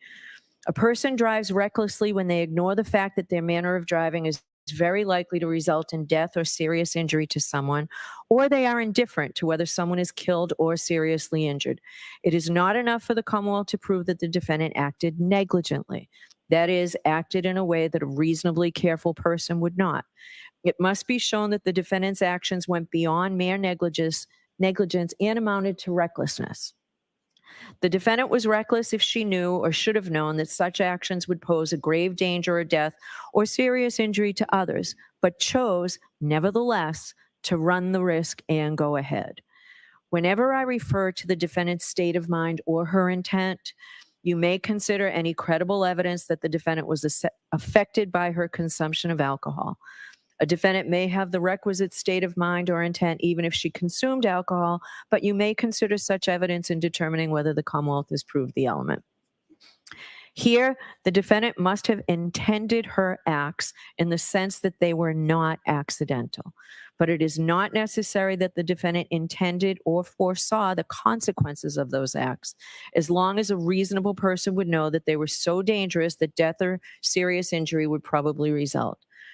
As such, the Commonwealth does not need to prove that the defendant intended to kill John O'Keefe.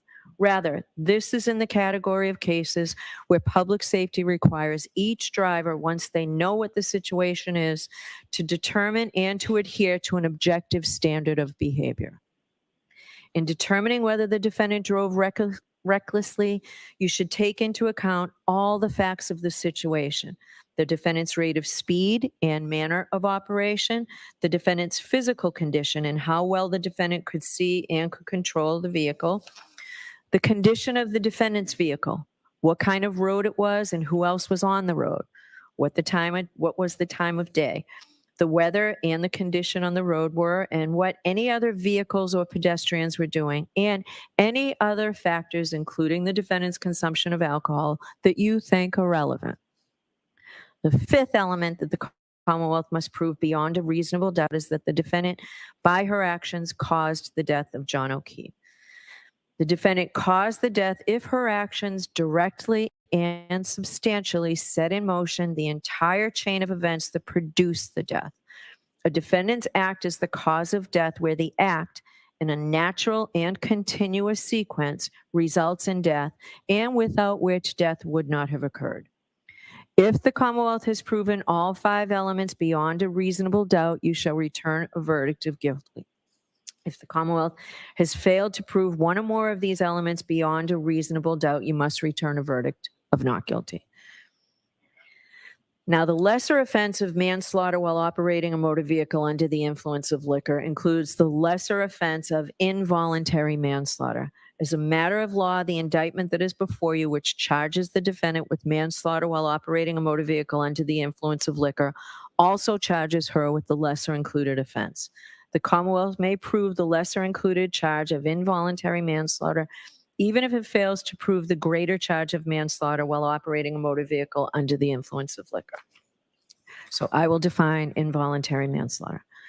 To prove that the defendant is guilty of involuntary manslaughter because of wanton or reckless conduct, the Commonwealth must prove the following elements beyond a reasonable doubt. First, that the defendant caused John O'Keefe's death.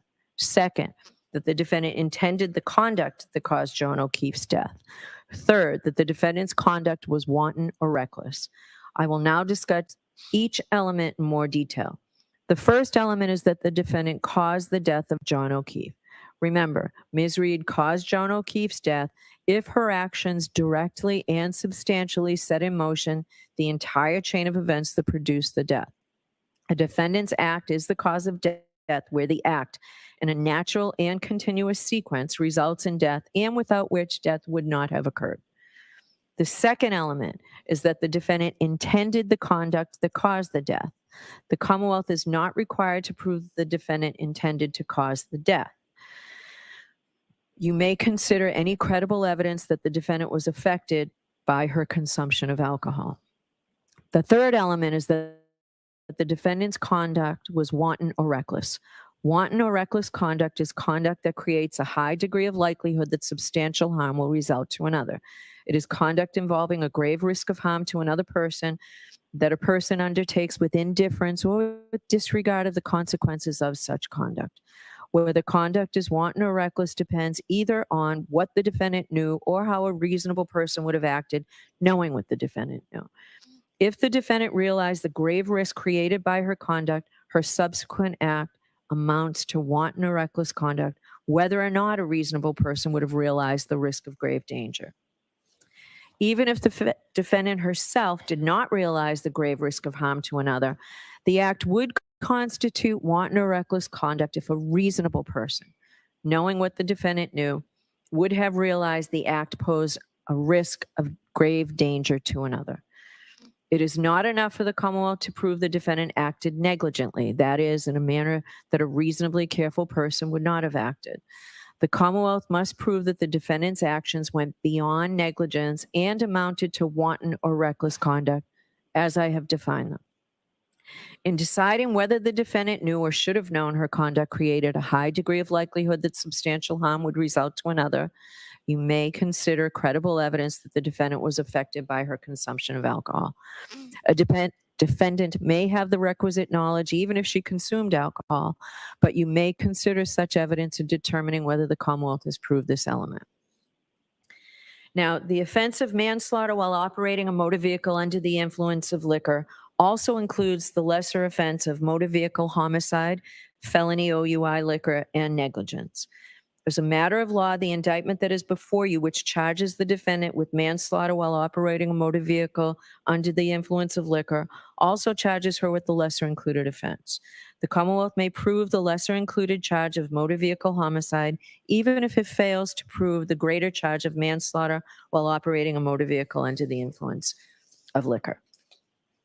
You may find the defendant guilty of motor vehicle homicide only if you are not convinced beyond a reasonable doubt that the defendant is guilty of manslaughter, and you are convinced beyond a reasonable doubt that the defendant is guilty of motor vehicle homicide. So I will define that for you now.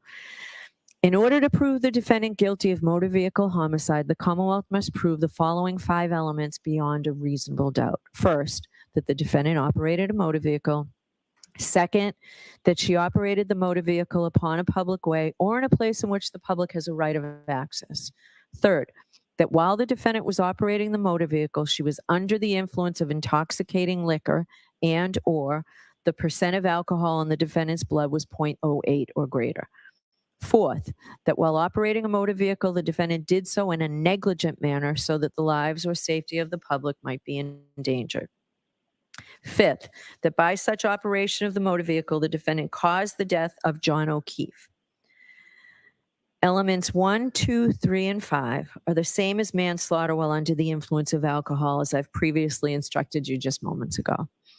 The difference between manslaughter while operating under the influence and motor vehicle homicide is the 4th element.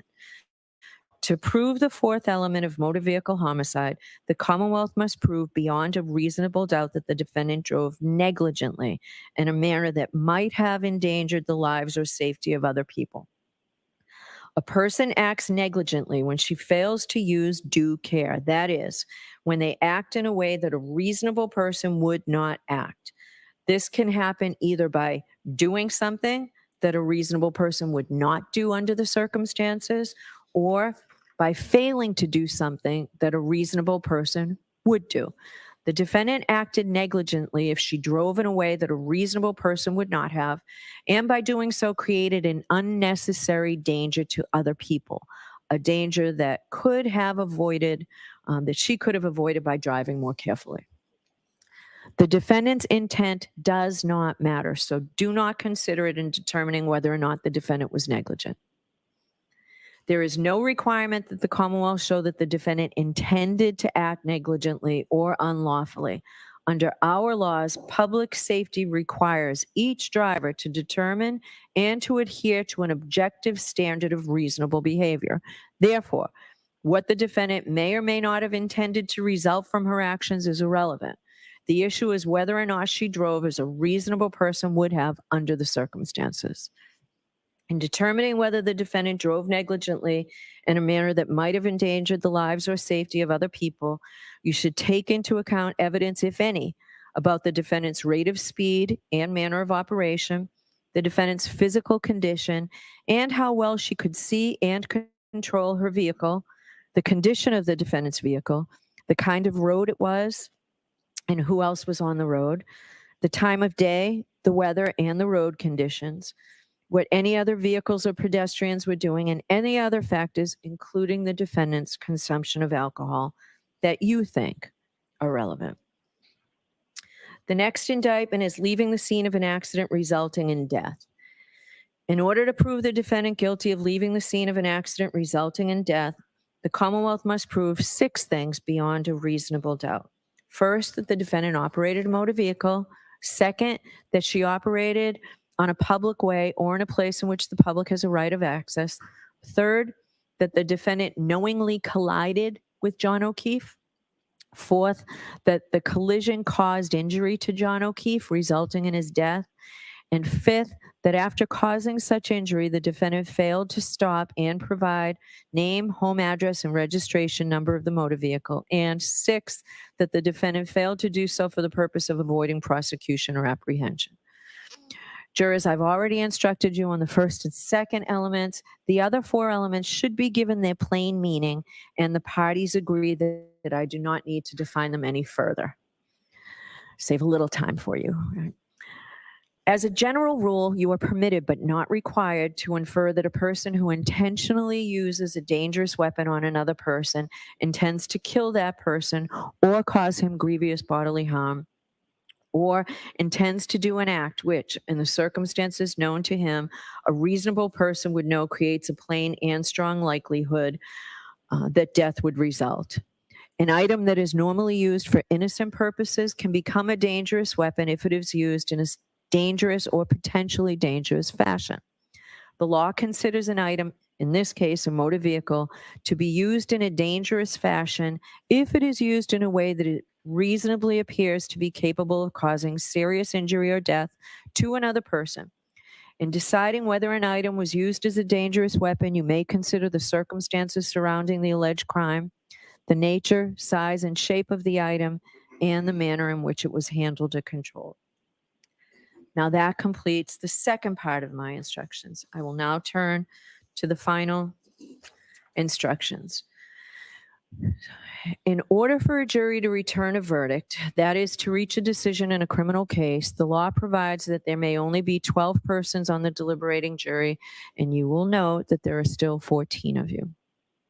To avoid the need for a new trial, if one or more jurors becomes ill or has to be excused for some good reason, we customarily impanel extra jurors at the beginning of a trial, as we did in this case.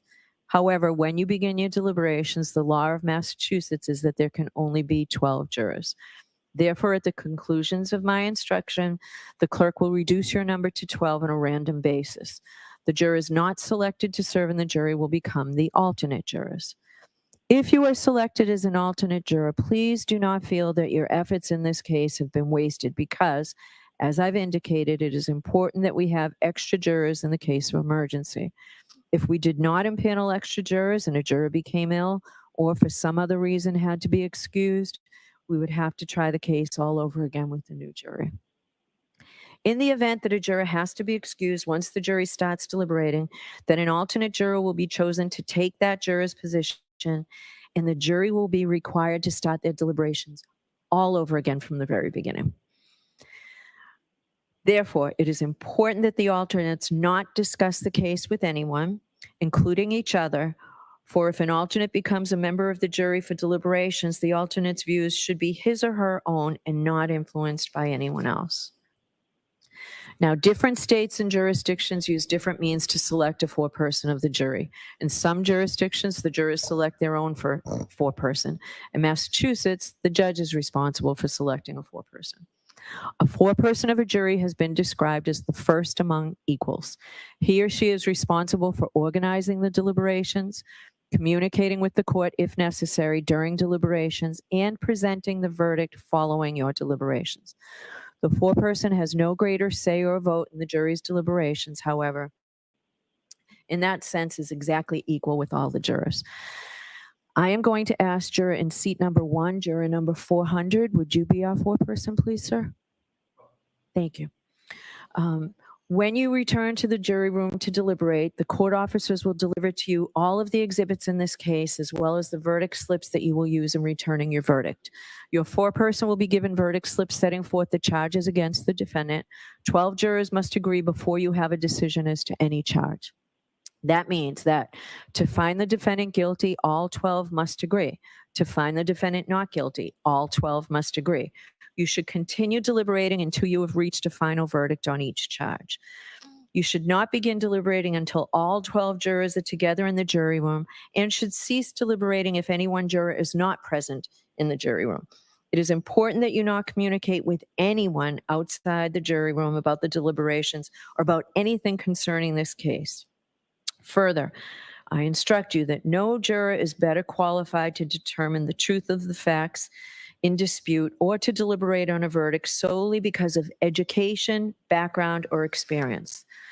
The parties and I have chosen each of you as fair and impartial jurors, and your voices have equal weight. To reach a unanimous verdict, each juror must agree. Jurors have a duty to consult with one another and to deliberate with a view to reaching an agreement if it can be done without violence to individual judgment.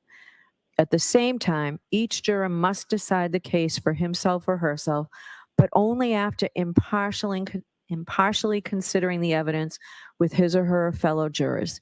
Don't hesitate to re-examine your views and change your opinion if convinced it is wrong. But no juror should surrender an honest conviction to the opinion of fellow jurors simply for the purpose of returning a verdict. Although how you conduct your deliberations is up to you, I urge you not to begin conducting an immediate straw vote. Rather, I encourage you not to take any votes until you have completed a careful and thorough collective view of all the evidence. At this point, I want to remind you of an important issue that I raised with you at the beginning of this trial. I told you that our system of justice depends on judges like me and jurors like you being able and willing to make careful and fair decisions. All people deserve fair and equal treatment in our system of justice, regardless of their race, national origin, religion, age, ability, gender, sexual orientation, education, income level, or any other personal characteristic. I also pointed out that we all have our own built-in expectations and assumptions, even if we are not consciously aware of them. And I talked about some of the ways we can try to deal with them. First, slow down. Do not rush to a decision. Hasty decisions are the most likely to reflect stereotypes or hidden biases. Take time to consider all the evidence. Second, as you start to draw conclusions, consider what evidence, if any, supports the conclusions you are drawing and whether any evidence casts doubt on those conclusions. Double check whether you are actually using unsupported assumptions instead of the evidence. Third, as you think about the people involved in this case, consider them as individuals rather than as a member of a particular group. Fourth, I might ask myself, would I view the evidence differently if the people were from different groups, such as different racial, ethnic, or gender identity groups? Fifth, listen to your fellow jurors. They may have different points of view. If so, they may help you determine whether you are focusing on the facts or making assumptions, perhaps based on stereotypes. Of course, your fellow jurors could be influenced by their own unstated assumptions. So don't be shy or hesitate to speak up. You should participate actively, particularly if you think the other jurors are overlooking or undervaluing evidence you find important. In fact, when you explain your thoughts out loud to other jurors, you are also helping yourself to focus on the evidence instead of assumptions. If you use these strategies, then you will do your part to reach a decision that is as fair as humanly possible. That is your responsibility as jurors. Now, during the course of your deliberations, you might have a question concerning the law in this case. I'm not suggesting that you will, but you might. Perhaps I said something you did not understand. If you have any questions, please feel free to bring them to my attention by writing a note dated and signed by the foreperson and sending it to me by way of the court officer.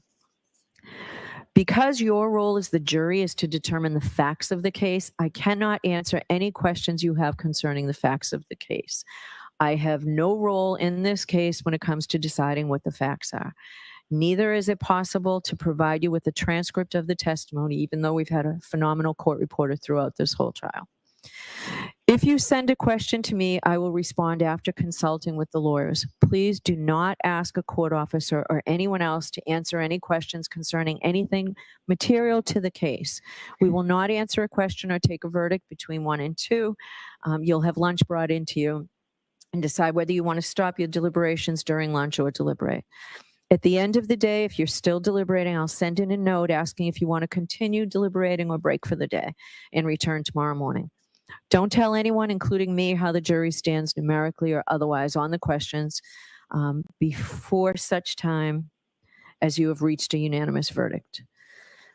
You are going to notice shortly that the court officers are going to take an oath, and you will hear from that they too, as well as all other persons, are forbidden to communicate in any way or manner with any member of this jury on any subject touching on the merits of this case. Remember that the decision of the jury must be unanimous, and the foreperson should be certain that each member of the jury is in complete agreement with the verdict.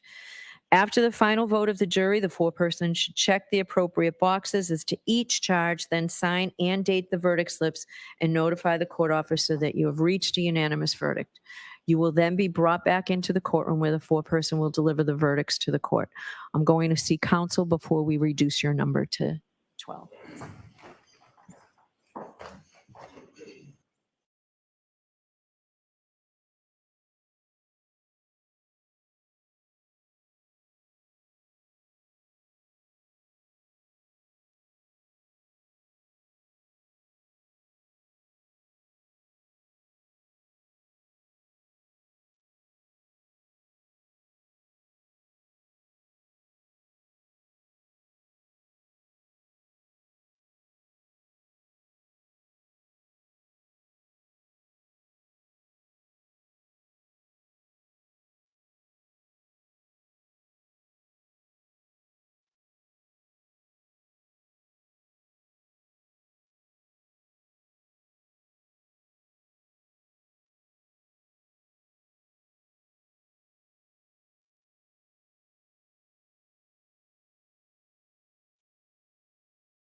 You are unmuted.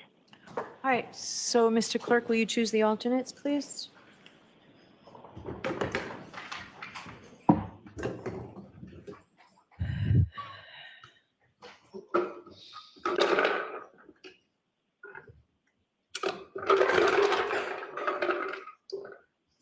Could the juror sitting in seat number 3, who is juror 79, step down and take your place as an alternate? And the juror sitting in seat number 2, juror 14.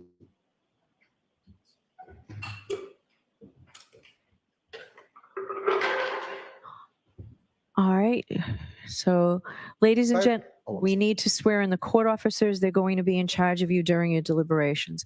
I suggest that you listen to the oath that they are taking so that you can be aware of their responsibilities. Now you can swear them, Mr. Clerk. You swear that you will keep this jury and alternates in some separate but convenient place until they agree, that you not suffer any person to speak to them, nor speak to them yourselves, nor ask them if they are agreed, nor suffer them to disperse until they're discharged of their verdict, except by further order of the court, so help you God. Thank you. All right, so jurors, I need not remind you that you have an important responsibility, but I believe that you will bring to bear all the wisdom and the judgment and conscience that you possess in reaching your verdict in this case.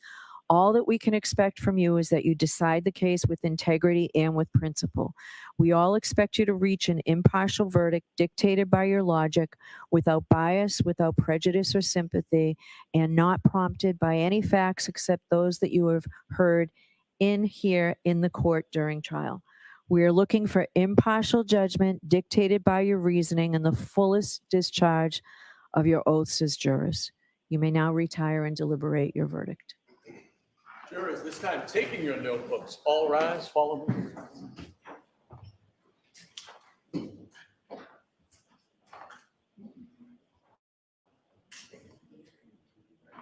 All rise.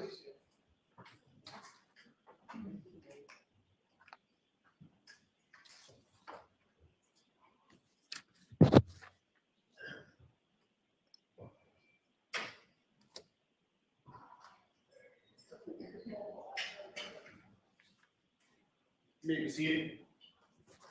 All right. So council, I'll give you a few minutes to work with Mr. McDermott on the verdict slip, and then I'll come back out. Thank you. All rise for the court, please.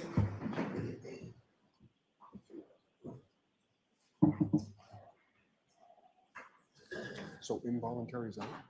No, involuntary.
Not promote or promotion any illegal activities. All content provided by this channel is meant only for educational purpose only.